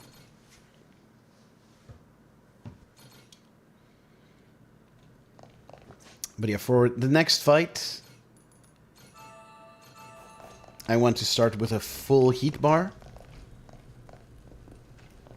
And I'm also going to freshen up on Torners right here in the shop. I think I've optimized the shops pretty well. I don't think I want to cut any more of them out of the run for now.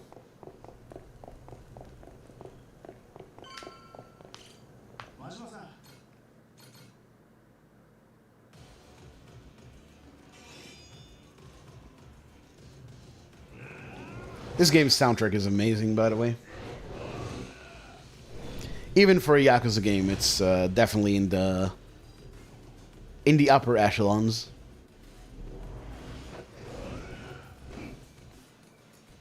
But okay, for Saejima, first of all, quick step out of the way because he will get you otherwise. Do not directly go for the chair. Yeah, chair heat move. Here I daydream for like 2 seconds before realizing, oh, you actually need to hit him to trigger the QTE. What can I say, folks? Early days of the run.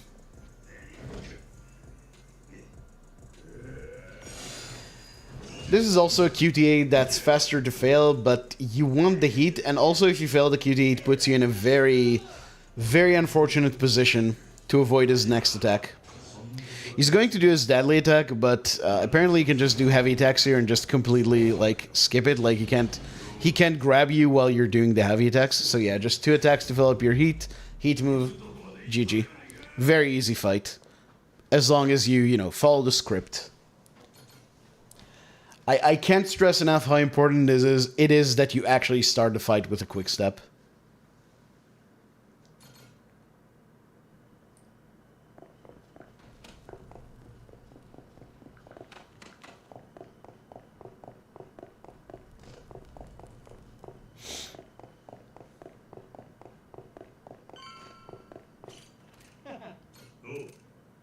But this is also the point where we get Minami and Nishida as crewmates.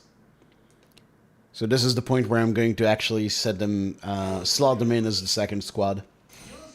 Or more to the point, Minami is going to head the second squad. Nishida is going to be on the cannons because he's a support character. He's actually a pretty good crewmate, but I don't really need support. This is any percent. We just want damage.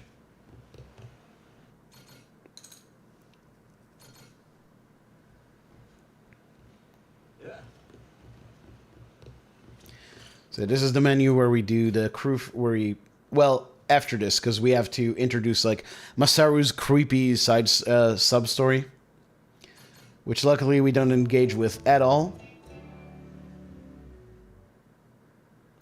This is, I kid you not, this is literally a sub-story about Masaru crying that he can't date a hostess. Not a specific hostess that he actually has feelings for, just any hostess whatsoever.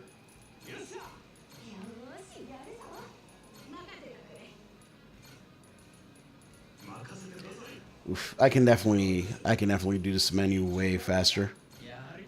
I actually think I can leave Jason as a squad leader. Just put Minami as the leader of the second squad and have Misaki as one of his soldiers.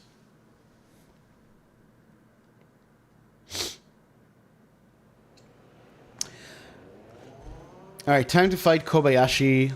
I've not really talked at all about this game's story because it's a bunch of nonsense. I think this might be the most nonsensical part of the story. Or like you meet this mysterious money guy from New York, but you have to go through his Japanese liaison who fights you at the streets of Honolulu. It's, again, a bunch of nonsense. You wanna run back, pack these guys together, use gun, of course. Once again, I forget to beer up. This never happens to me in real life. But yeah, shoot these dudes until you have heat, and then you can just heat move him. Unfortunately, I didn't hit him with any of my shots, so he is going to have some health left, but that shouldn't last too long. Yeah, that's a big time loss. Which I think, like, most of this time loss is, I think, due to my crew formation menu being slow.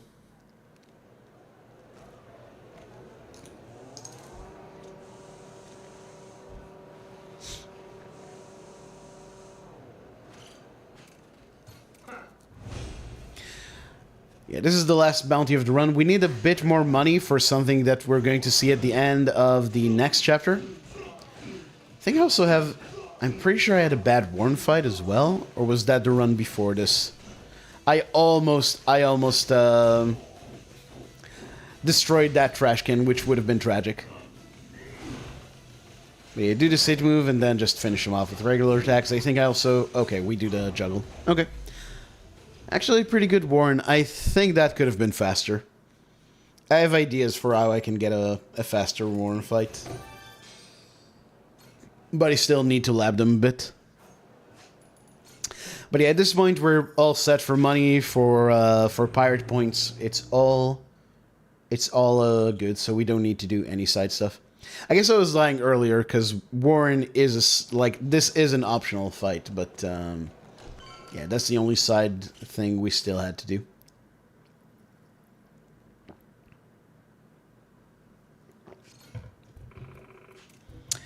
I used to think this is a money ball. This is not. You don't have to pay Machiko, and you shouldn't. You should not engage in any of Masaru's creepy sub-story. The game forces you to go to Julie because it's like, hey, remember, you can upgrade cannons. Unfortunately for the game, I already upgraded my cannons to the extent that I intend to, at least until, again, Chapter 4. At the end of Chapter 4. So we can just go back to Atlantis without doing anything with Julie.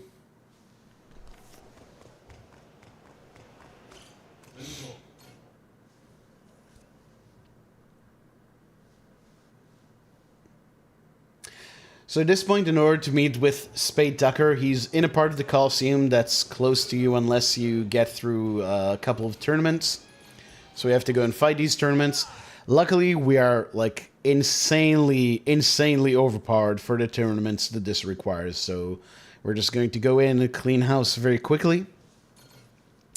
Later tournaments are a lot more scary when you get into them, but these two will be very simple.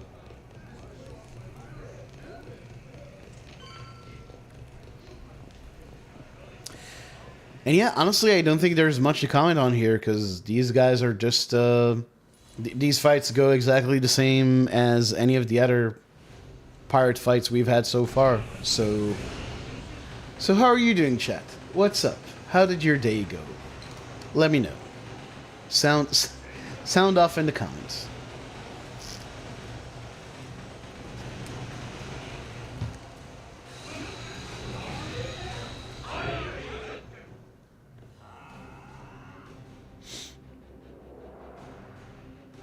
Yeah, these guys go down so quickly.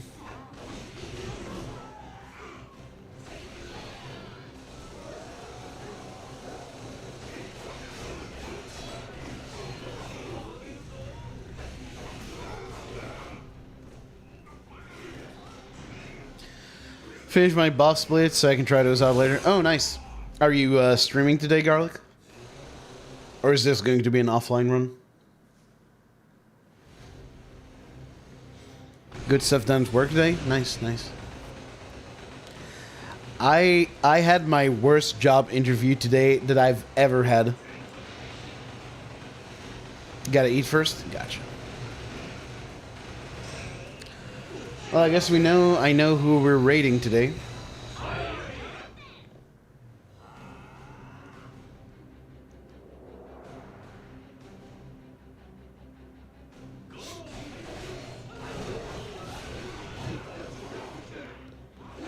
Sorry about that. Yeah, it's fine. It was one of those... I was asked about something that I'm not really... never really had to do in my previous workplaces. And also, I feel like the guy...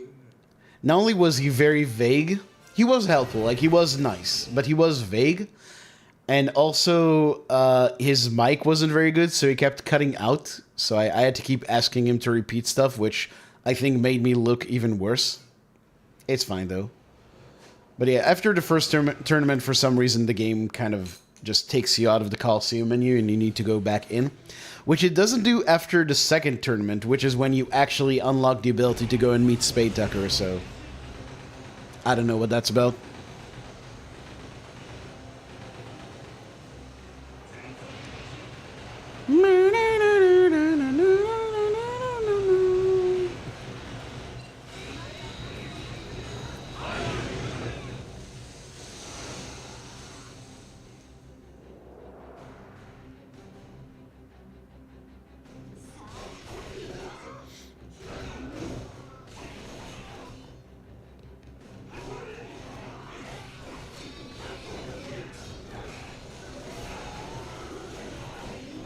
Man, yeah. 7 attack upgrades go burr.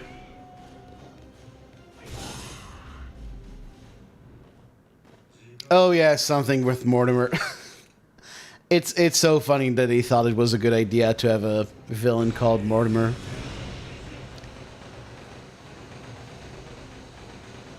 Every time he's on screen, the only thing you can hear is Morty. Oh, I don't know about that, Rick.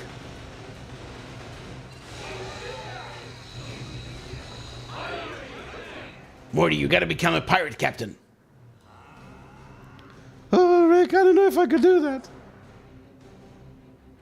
I'm not very authoritative. I have a bad hat.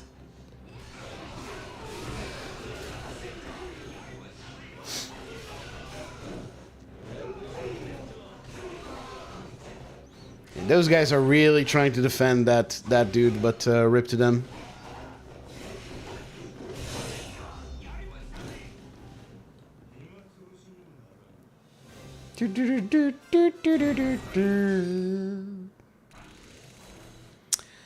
And yeah, a very common mistake is to go into another tournament after doing that one. Don't do that. I definitely have never made that mistake. Now we are good enough to meet with Spade Tucker. This is also where I get a bunch of health upgrades, because you'll see. And also I get, yeah, sidearm shuffle. This is a very important upgrade. This is a heat move that we'll be using a lot. And I mean a lot. Like, you'll see a lot of that heat move. Brick and Mortimer.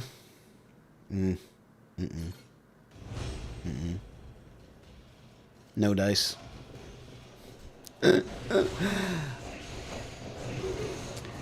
Actually don't think Sea Dog is a good idea here. Because these guys rarely group up, at least at first. I think I should start with Mad Dog and then switch to Sea Dog after the main guy is down.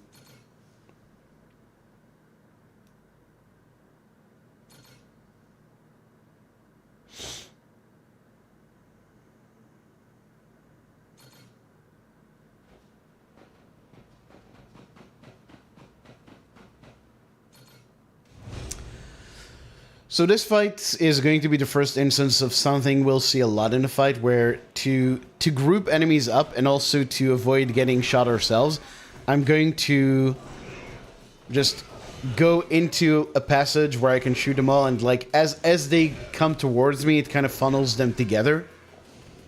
So they all get hit at the same time. Don't need to do that with these guys though, because they're already very grouped up. Just enough to hit them all. Oh, interesting. That's cool. Ooh, that was a good fight, too. Only 2 shots on these guys is really good.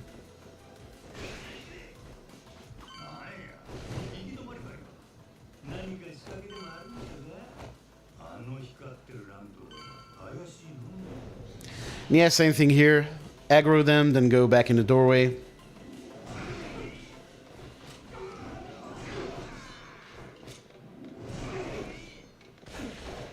And then you just have to deal with these 2 guys. Arguably could have switched to Mad Dog for the, like, to finish off that guy, but nah.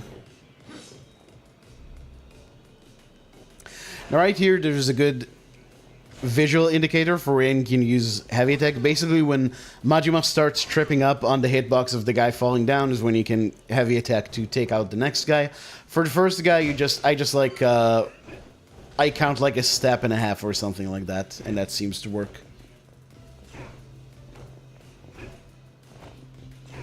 Using these lasers, Austin Powers reference in 2025. Imagine. Ooh, that was a bad jump.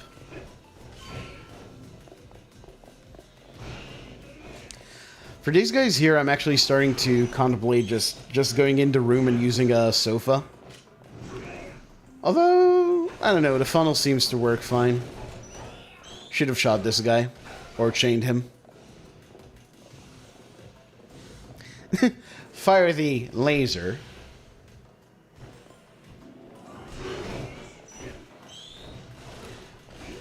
Yeah, I do a first shot just when everyone's grouped up, because that way you can take a lot of them out usually. Ooh, he knocked me. Oh, the guy just ruined the sofa. No! But yeah, once you get rid of the guys with the guns, again, you can just go to town on the guys remaining with a sofa, and it's all good. Now, I see a lot of people fail to do this. Double jump into that button is faster than a jump and attack. And it works very well, as you can see.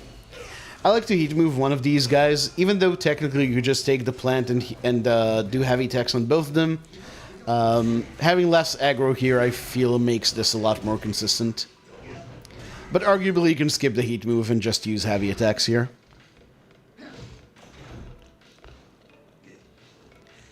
Why can't I get some freaking sharks with freaking laser beams? It's easy to forget just how bad that movie is. I was listening to Kill James Bond.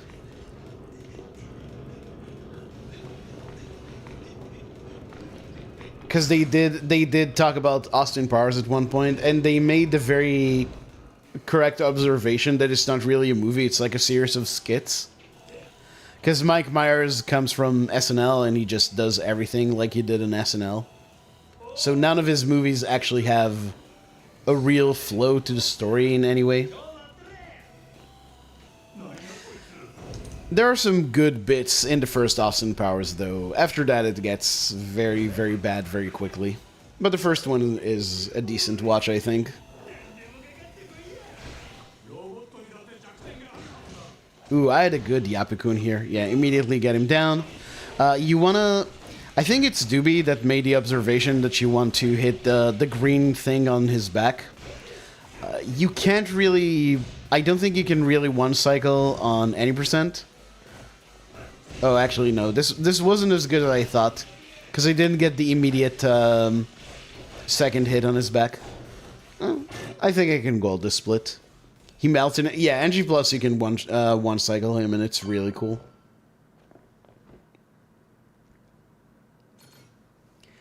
And that is almost the end of Chapter 3. It's the end of the set piece.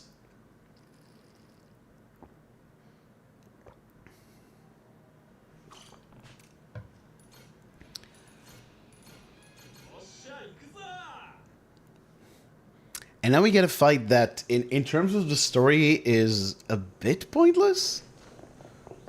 No, I think that might be unkind. I think they do justify this. I'm thinking about doing another story playthrough pretty soon. Maybe when I get into Pro and I need to, you know, re-familiarize myself with what it's like playing on Pro.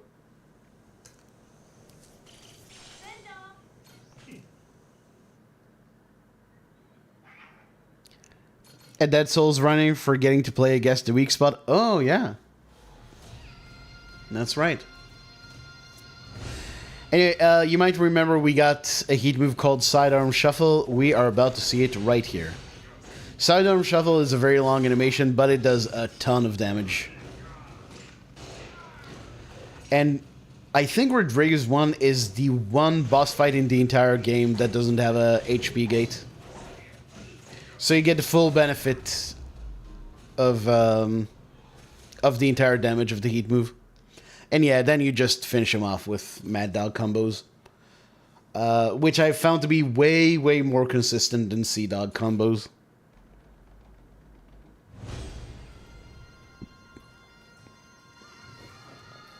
Even after spotting it, yeah, it can be a bit of a challenge getting used to it.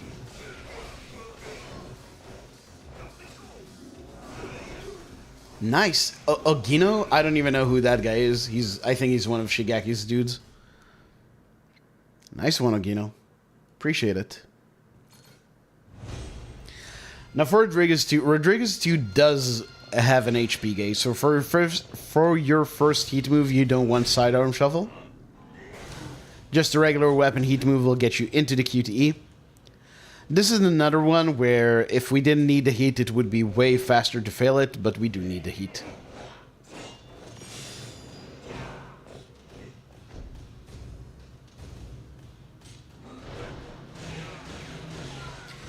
It's really funny that this QTE does no damage. Anyway, now he's going to do his deadly attack. So, counter here almost gets us enough HP. So I do a bit of extra damage just for that. And then this heat move, I don't think it finishes, but yeah, we just do a few more attacks in Mad Dog, and that finishes him off. Alright, cool. Very solid Rodriguez. Rodriguez is, I guess. And that is chapter 3. We are... Would you believe there's still, like, almost an entire hour to this run? This is a long run. We thought this would be on the shorter side, kind of like Gaiden was. But between the game actually being kind of long for what it is and the load times being atrocious, the RTA for this is for any percent is still solidly above 2.5 hours, and probably will remain until we make, you know, more bigger discoveries, I guess. Garlic has gotten New Game Plus to under 2.5 hours RTA, so that's nice.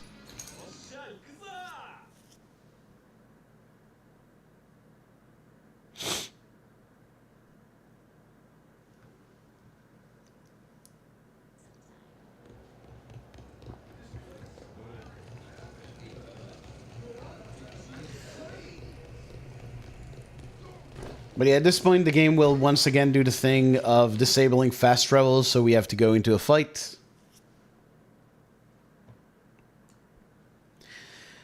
I think by now, anytime fast travel gets disabled, if you're familiar with RGG games, you just know there's a forced fight coming up.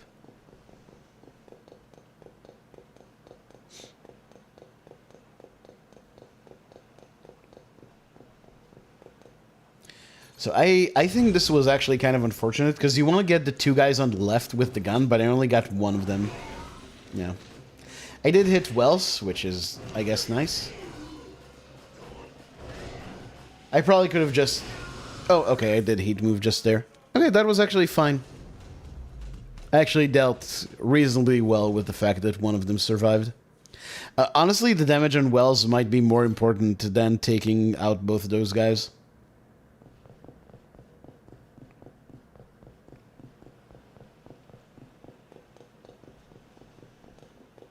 Fully charged gun hits all.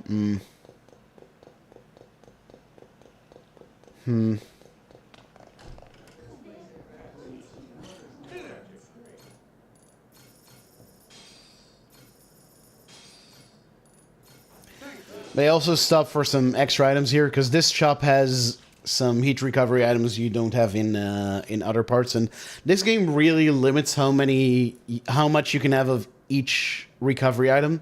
So having different types really helps for later in the game. Have to check the map. Ugh. World record holder, by the way. Yeah, I'm still at the point where a lot of this run is kind of... It's not really, you know, quite instinctual yet. I still need to work on it a lot more.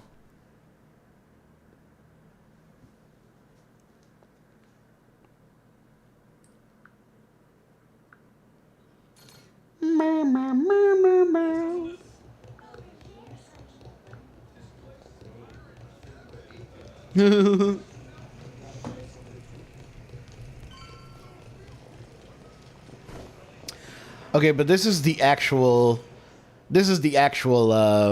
frightening tournament in this run.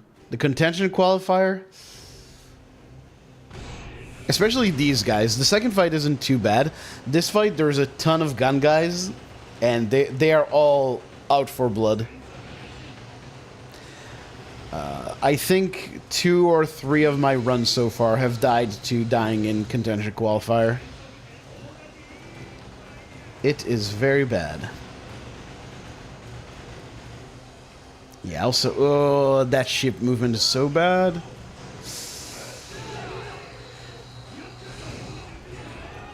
That's unfortunate. That took like 10-15 seconds more than it should have. So once again, you want to take care of the mini bosses, but you need to be careful here because these guys, like I've said, they want you dead.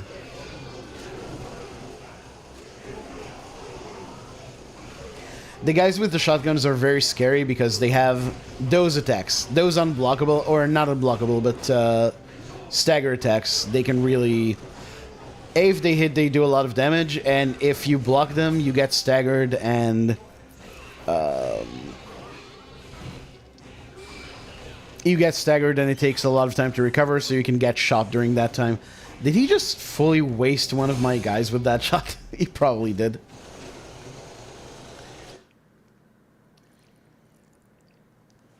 But yeah, these dudes are not to be trifled with. But once you're past that fight, it's a lot... Minami got knocked out? Yeah. Because I saw that he was 1 HP already before that. Well, them's the breaks.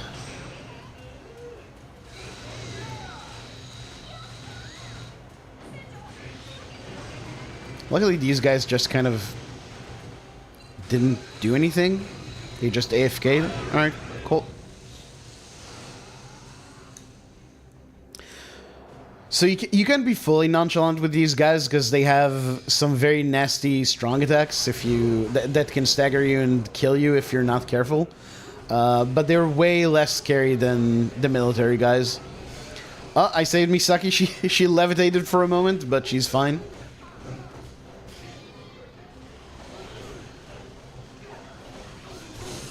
Okay, cool.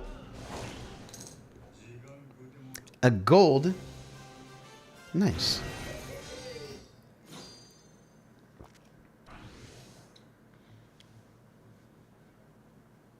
And I think this is where I can get the fully upgraded gun charge, but I think I forget to... I actually forgot to get it before the Queen's Fleet fight, which was unfortunate.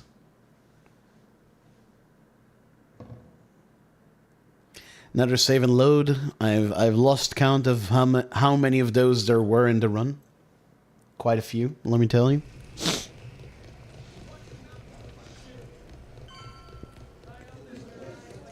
Heaven! The voices.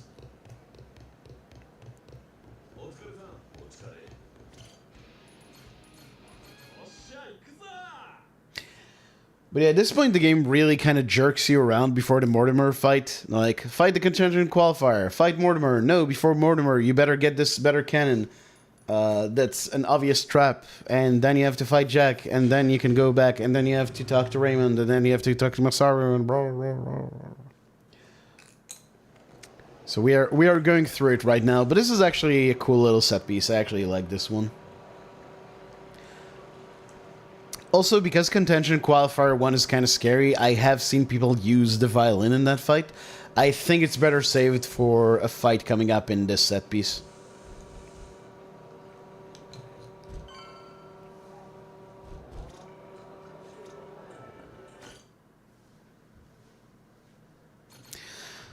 Alright, so the start of this fight is a bit awkward. I go for the barrel, and what I do is you'll see me sometimes swing, and it will seem like I like it doesn't make sense for me to do it. The reason I do it is because the swing gives you hyper armor, so you don't get shot and have the barrel knocked out of your hand, essentially.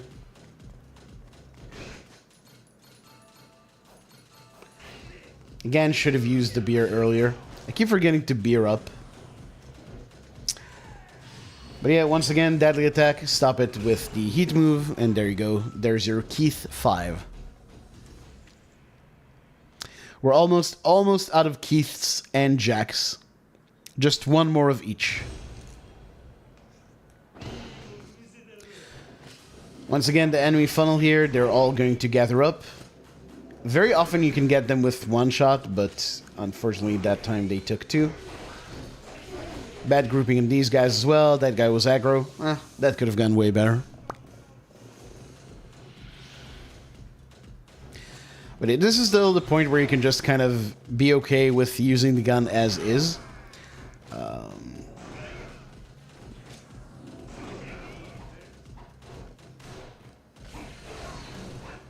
Yeah, this fight is nasty, though. This fight coming up. which is why this is where I actually elect to use the violin. And once you use the violin, you want to like mainline the highest HP guy. It prevents him from blocking, and also that's where you need to like pack up the damage. And then yeah, just get rid of anyone left. Usually it'll just be these two guys. Arguably using the triplet heat move here would have been the better move, but I just remembered to do it I only thought to do it after the first guy was taken down, so yeah, couldn't do it anymore. For Keith 6, he's going to have a friend with him. Keith has an HP gate, the friend does not, so you know what that means. Sidearm shuffle, baby.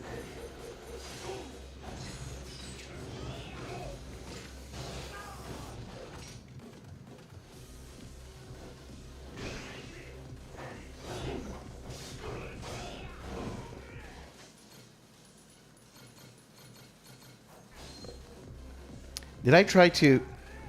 Yeah, I tried using the wall heat move, which didn't work that well. Alright, I need to get him to his HP gate. Oh man, this is bad. This is bad, Keith. The problem with this fight is that the only weapons you can really use here are all the way at the end, and it takes quite a bit of time to get there. Actually, I did save a good amount of time here. I don't know, this is a fight I need to think more about. I'm pretty sure I can get a better strat here. Take out everyone the last wave except the mini-bosses. Yeah, and then you have to deal with the mini-bosses.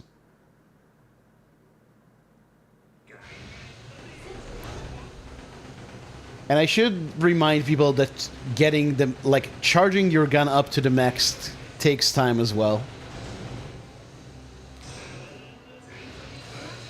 I maintain that the fully charged gun is very overrated until the finale. I didn't manage to get the full drift here.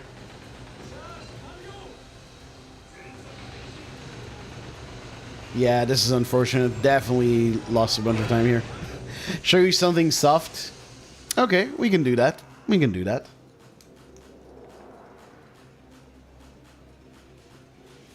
How are you doing, Sally?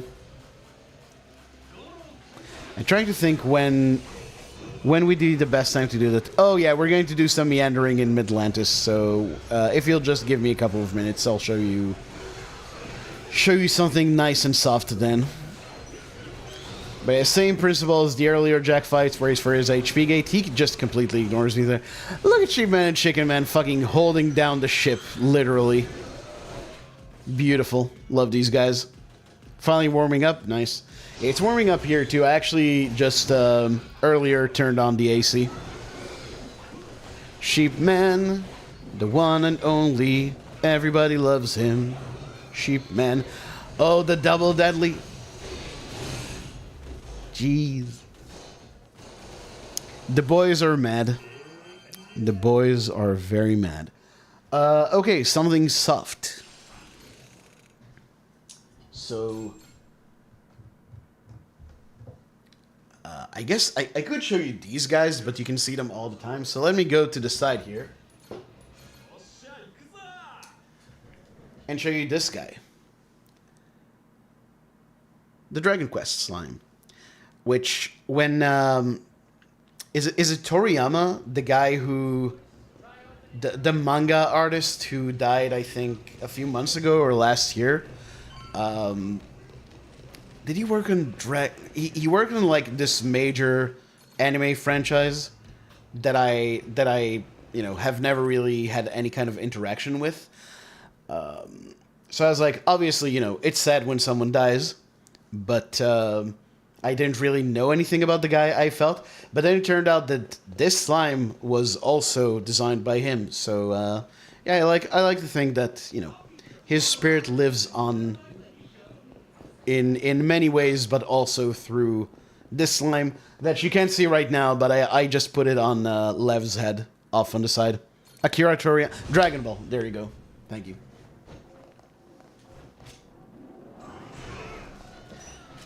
But yeah, another obvious trap here, this time for Raymond.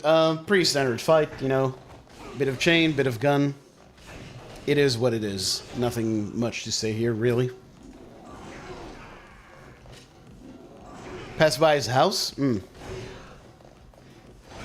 Never played Dragon Quest, but I have a pair of slime earrings because... Oh, that sounds amazing.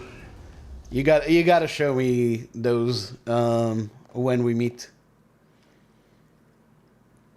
I tried to be optimistic and not say if. But yeah. That sounds great. I've not played a lot of Dragon Quest. I've played a bit of the earlier games. I've not really played any of the new ones. Doesn't really seem like my kind of thing. But the slime is cool.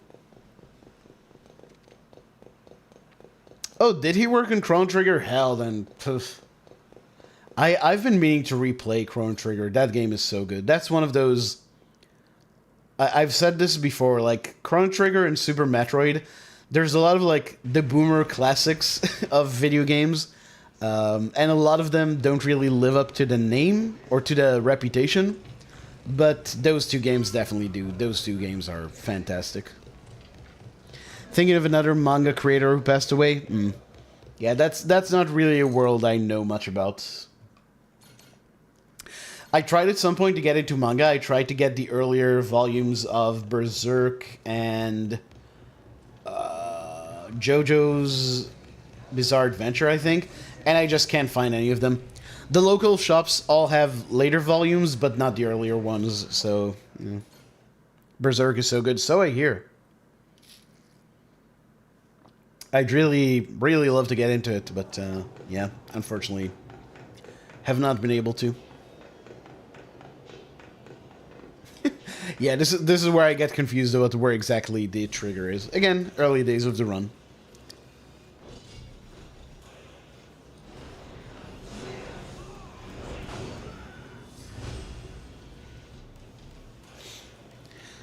It's funny how much easier this fight is than the first Masaru, just because you have so many more tools at your disposal here. But yeah, we have 2 barrels, so you know what's going to happen. One attack, that attack makes sure that the heat move will get him to his HP gate. And now I'm just going to heat up. And then use the heat move to avoid the deadly attack. And then just combos to finish off. We've been through this. We know what it's like. We know what we do here.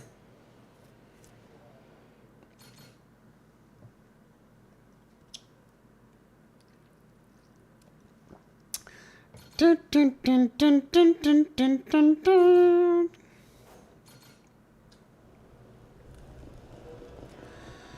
I hear Berserk is also a lot of the inspiration for Demon Souls, Dark Souls, that whole like a lot of FromSoft is heavily inspired by Berserk, so that's interesting. And now we actually go to fight Mortimer. The game is officially done. The game is officially done padding the runtime. You cannot skip any of this dialogue, so don't try. Just skip after the 2 confirms.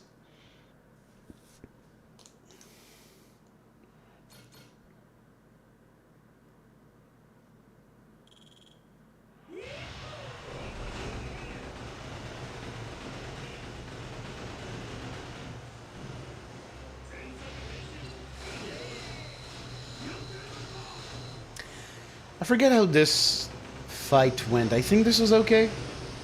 Yeah, doing the rand damage. Cool. On Pro, I imagine this fight is very scary because those missiles, if you don't upgrade your durability, I'm pretty sure they just like annihilate you.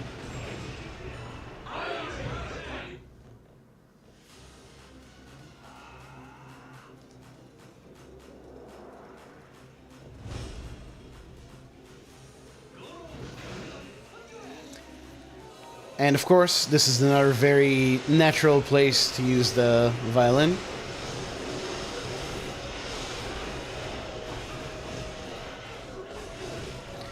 I have this memory of doing something weird here.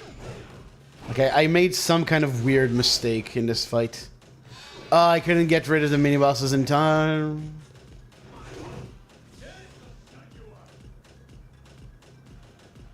Yeah, see, I'm not sure that thing about the captain is right, because that was the captain right there.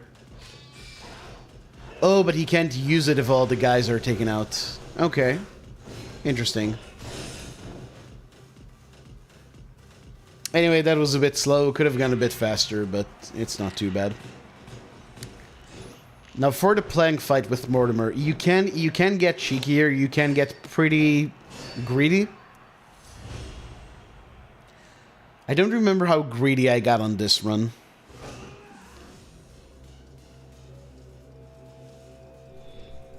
Did I start with a heavy attack? I did. Okay. And yeah, then after every parry, you can do a heavy attack pretty much for free. Oh, I got... See, there I got greedy. I tried using 2. That is not good. That does not work.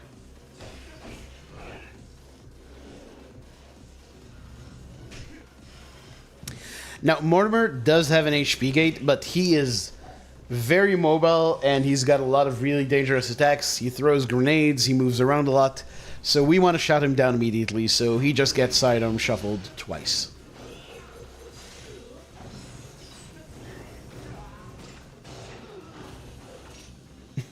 Hey, PS, thank you for the good luck to Past Me. I have a good feeling about this run for Past Me. I don't need to fill up the heat all the way because you have to wait out his deadly attack anyway before you can sidearm shuffle.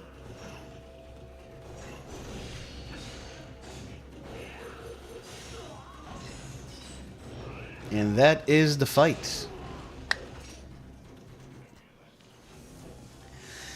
And we're almost done with Chapter 4. There is one more fight to get through, unfortunately, before we are done. Everyone who played the game will know what I'm talking about. Yeah, this next part is rough.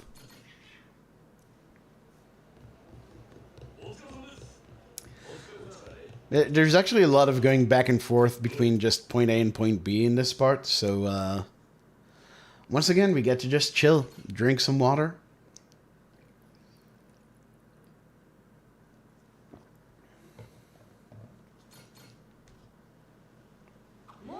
Oh, also, this is actually important. Before I fast travel here, I'm going to equip the energy cannons. So these cost us another 30k. I think I can get away with only using 1, which would actually save me the last bounty fight, but I'm still looking into that. I have a bunch of ideas, as I've mentioned, for improving the route, but for now, 2 energy cannons just to be on the safe side. Oh no, I think I actually tried only using 1 energy cannon and it wasn't good. Yeah, no, you need both. You need both. So the lasers are very good. The problem with them is they do a lot of damage in a short amount of time, which is good for most fights, but not for the fight coming up. For the fight coming up, we want sustained damage, and we want range, which the lasers also lack.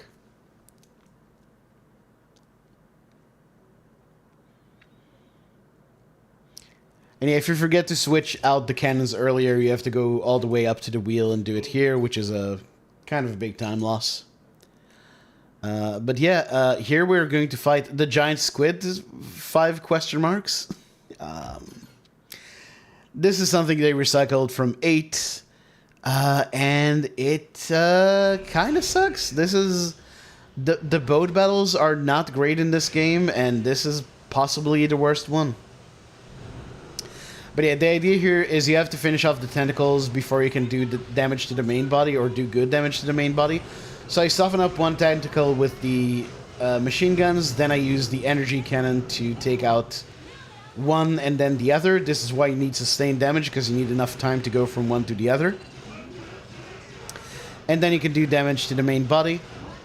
I'm also going to go to the deck here and do some extra damage with the rocket launcher. It's very minimal, but you know, every little bit helps. And same thing here, just turn around. Energy cannon again, quickly. I guess I opted not to use the rocket launcher this time. I guess it doesn't really matter because it does so little damage. Yeah, I almost managed to turn around and do a bit more damage, but yeah.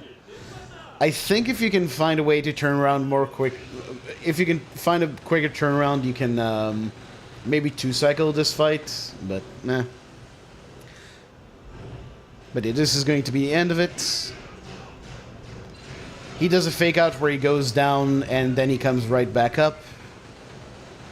And yeah, this last cannon volley is going to finish him. Alright.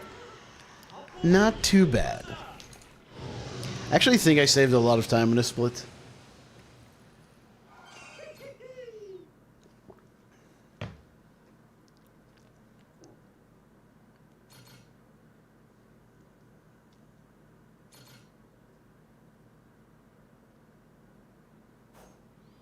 Yep, and that is a big old gold. And this is where I actually lose a lot of time because I forgot to get the gun charge upgrade before these fights. I got it in time for the last set piece, or I guess the Madlantis part of the finale. But right here I'm still working with the basic charge, which is unfortunate. Because the finale is when the final gun charge actually gets good.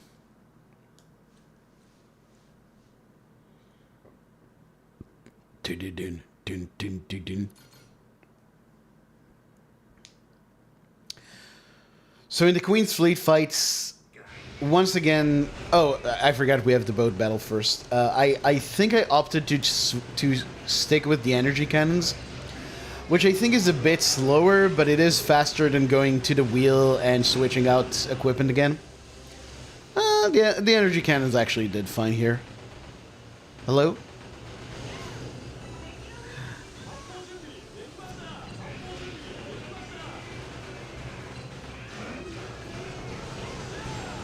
Okay, that was decent. This is the only boat battle that's actually scary on any percent, because you can, if you're not careful here, you can actually die in this fight. Because the Queen's Cruiser actually does a lot of damage.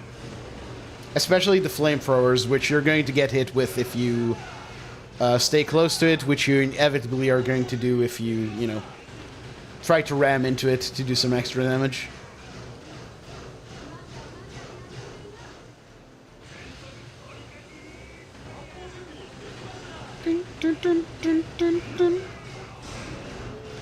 Also, can I say what a major flex it is to have your own name printed on the side of your boat, of your cruiser? Also, doesn't Queen Michelle spell her name with one L? Did I? She does. Her name is misspelled on the boat. Damn. Anyway, yeah, get rid of these machine gun guys because they're very nasty. You see that I have a minute and a half of time save here. On one previous run, I actually died in the second fight here because I got too greedy and one of the machine gun guys just annihilated me. So that is why we're about to save not as much time as you think, actually, because I ended up at -7. So I lost like a minute of this time save somewhere. Oh no, this is with the time save. Okay, never mind. My bad. I did have a pretty bad finale, though. That is definitely the case. Usually I like to focus on the squad leaders. But you gotta get rid of the gun guys, otherwise you'll be in a lot of trouble. Actually could have gone and taken down... I should have gone and taken down this guy. That is my bad. Bro. Yeah, getting ganged up on here. Very unfortunate. This is also where I lost a bunch of time. Definitely one of the weaker splits in the run. Lions, tigers, and bears. Kinda. We're missing the lions, I suppose.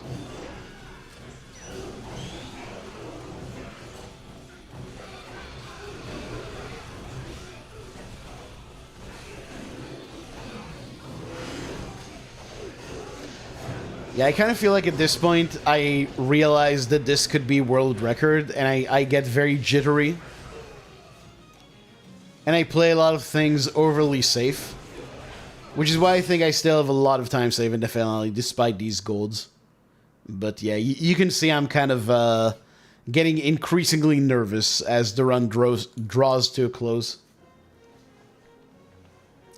Bum, bum, bum, bum, bum, bum, bum, bum. And here, last fleet fight, definitely a good place for the violin. Highly recommended.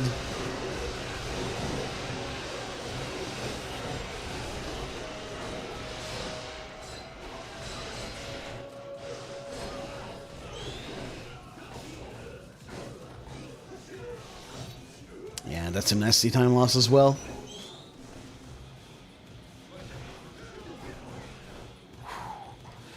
Man is nervous. Man is absolutely fearing for his life at this point. Oof, I lost a lot of time here.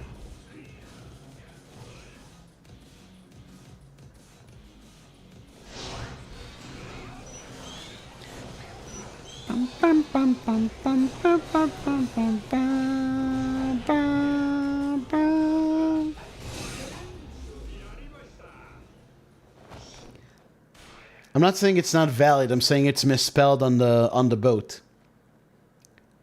The boat says Michelle with 2 L's, and she spells her name with 1.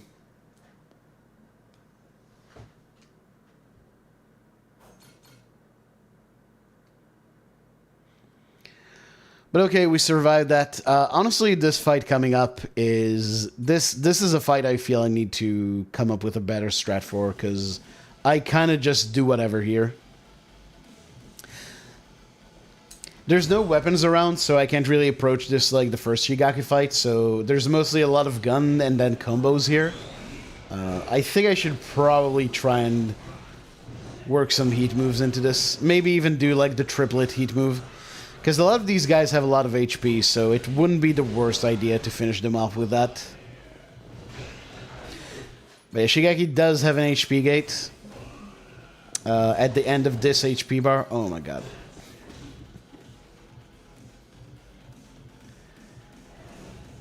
Yeah, just Shigeki. But the thing is, the goons you don't get rid of, they stick around for the second phase, so it doesn't matter if you, like... It's not really do anything to ignore them and focus Shigeki. In fact, it's arguably worse, because then in this phase you have more enemies to deal with.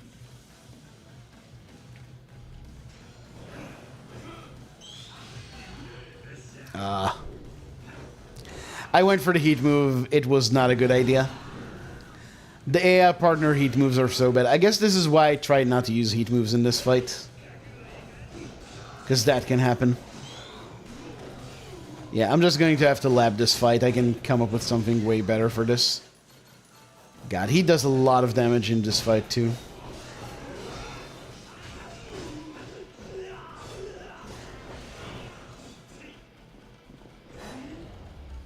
Yeah.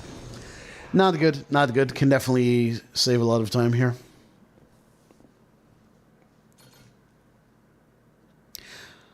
Okay.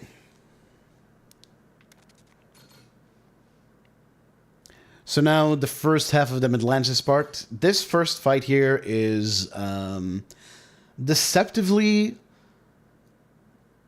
difficult, I would say, to be optimal in. Because just the mini boss in this fight is very aggressive, and he has if you knock him down, say with a heat move, he has a very scary like wake up attack. What am I doing? Yeah, I forgot to use beers. Forgetting to beer up. Imagine. That was also a very like greedy place to try and use that heat move, because I could have easily heat moved the other guy instead, which would have been very sad. Yeah, losing a lot of time here.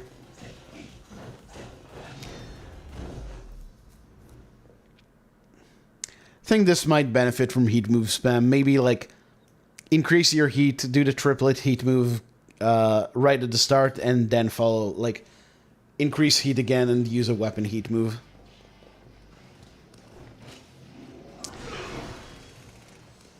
Did I actually... Okay, this is where I remembered... Oh, I forgot to get the second...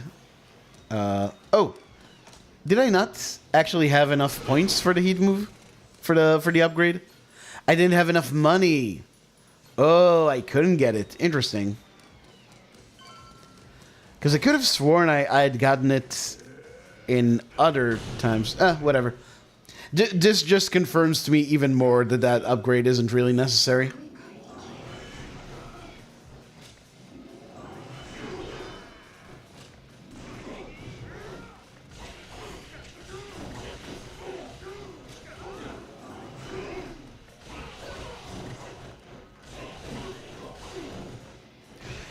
By the way, to activate Saijima, you need to hit one of these doors once. So what I'm going to do here is I'm actually going to double jump into the door and then grab a weapon.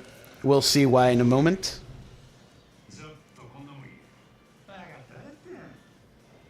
But you have like just enough time to get it and go through the door while he's doing that. So I'm going to go into this room, heavy attack on the main guy, heat move on this guy. And this spawns in the next wave of enemies. Now again, this does not despawn the first wave, but now you're going to have them all together. So as you can imagine, we're going to use the gun funnel again. Just step out of the room, shoot them all at the same time. Good times for everyone. That I did not come up with that, by the way. That's a Peace Color original. Also, I think this is another time where I can fail this, because I think failing this QTE is faster. And I don't need the heat.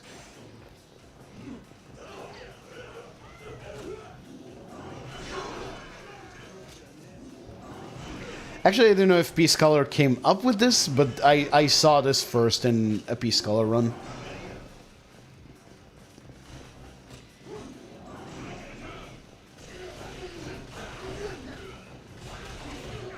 Yeah, unfortunately, there tends to be a lot of guys left over even after the gun funnel. Oh my god, yeah. Again, man is nervous. I am making a lot of mistakes here.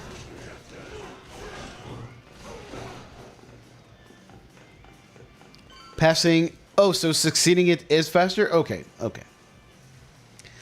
I think I, like, nervously looked at your, at your list on Discord during one of the cutscenes, so maybe that's why I succeeded it. Hey, Patky, thanks for GG. Appreciate it. Still a lot of work to do, but I'm happy. That's unfortunate. I tried doing a regular combo and did a heat move instead. That is very... very unfortunate.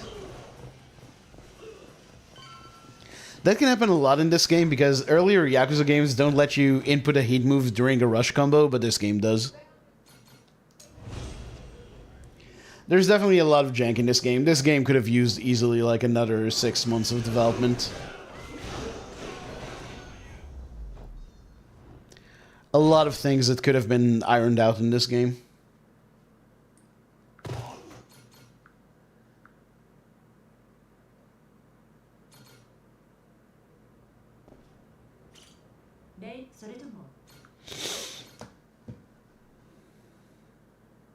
And we have like 9 more minutes of this run. I do need some tea. I feel my voice kind of going. But I should be able to survive the next few minutes. But in this entire finale, I'm doing coward strats because I'm like, oh my god, this could be world record, and I just do things very slowly. So yeah, at least like a minute of time save in this entire last part of the run. And I need to find a much better strat here because the funnel is good initially, but once those mini bosses are left, I think I can do. I think I can handle them much better than I have.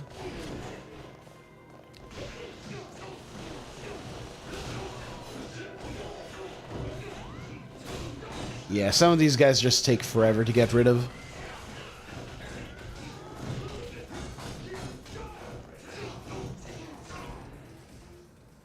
Yeah, that only took 5,000 years.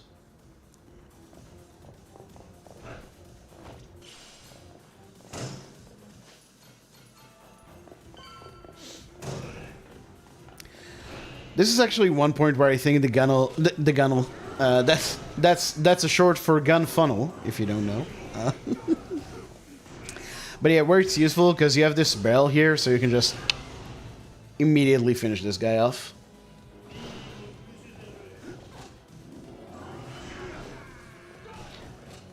I think once that happens, you just need to step outside, though.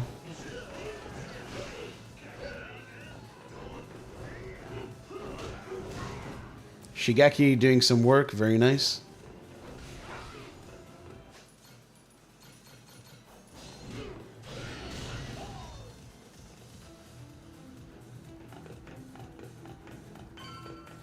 This fight here, this was horrendously bad.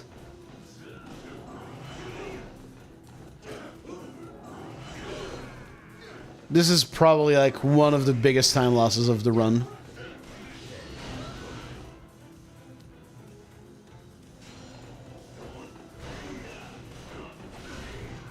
This guy keeps blocking too. Brr. I've still not beered up. I have still not used any beers here. That is very bad. That alone could save a lot of time.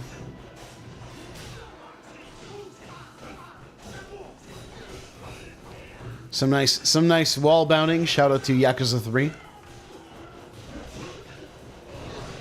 This guy, Palika, this guy needs to get taken down immediately. I even think you can justify doing sidearm shuffle on him.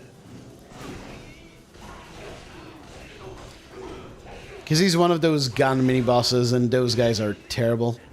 Yeah, I should have just done sidearm shuffle.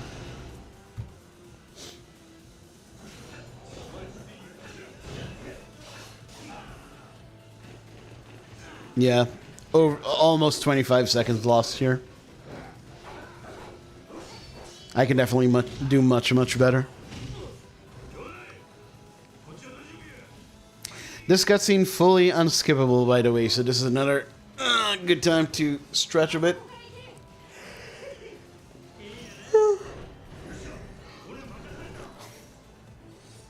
To the right here is the Tornor Maximum, which instantly charges up your heat fully, so grab that.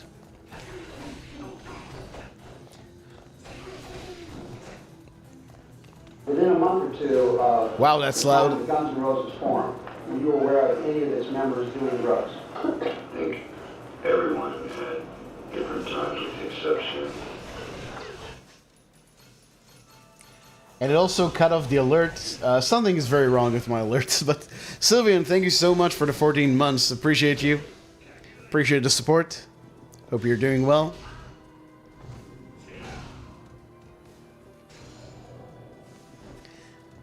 This is possibly another good spot for sidearm shuffle. Should be faster than using two separate heat moves.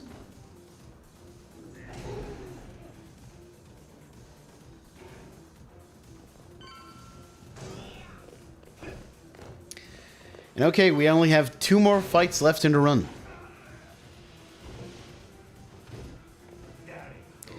This is a big group fight, and we have not used our madness gauge in a while, so it's violin time, baby. The reason why I don't use the violin right away is there's a bug where if you try to use it at the very start, it just bugs out and it doesn't do the actual summon. Like, you'll get the animation of Majima playing the violin, but not the summon itself, which is weird. Another time where I should have just left the guy alive and done the triplet heat move, I think. Oh, come on. Yeah, this fight also extremely bad.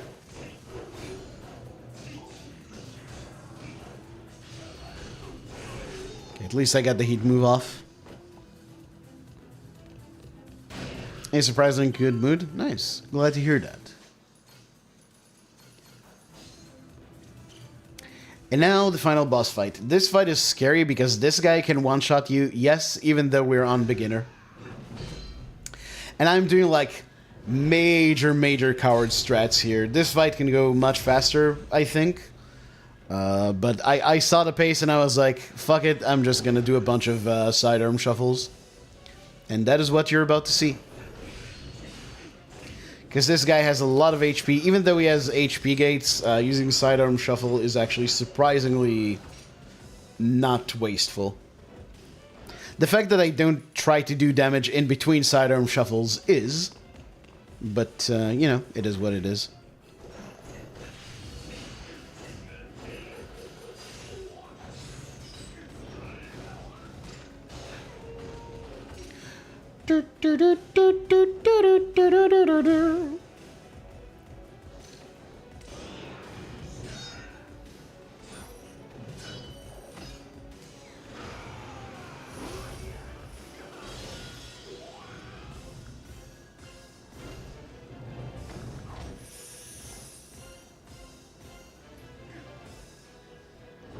I think here I use a weapon heat move just because he's doing a deadly attack, and during a deadly attack you can't sidearm shuffle.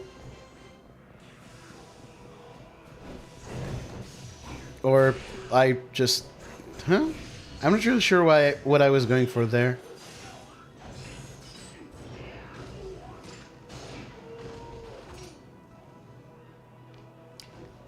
I think I'm just fully panicking at this point. Trying not to do anything remotely dangerous.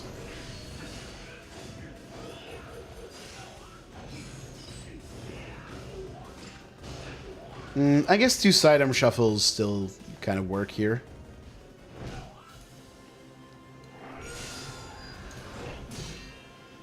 But this is pure panic mode. This is like world record pace brain, essentially.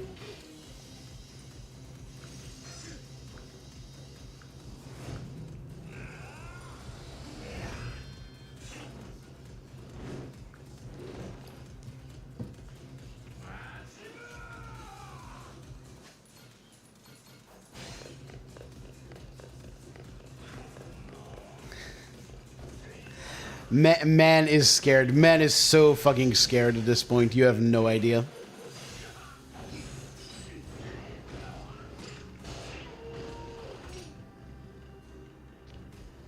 Trying not to die. Because I did have a run, by the way, once that I died on this phase. Because I tried to do a bit of extra damage in between heat moves. And I ended up losing like 2 minutes because I had to do the entire fight again. Yeah, wasn't going to let that happen here. But okay, I'm gonna run around like a coward for a bit longer.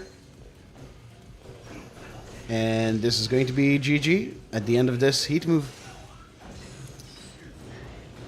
And time. Nice. So yeah, that was the run. Thank you for the GG's, Garlic, Noto, PS, Padkey.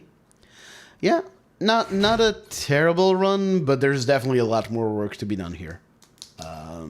So yeah, that was my commentary, so people know what I do in the run. Again, if anyone has questions, feel free to ask here or anywhere else. But this is kind of where Pirate Yakuza is at right now. So, yeah.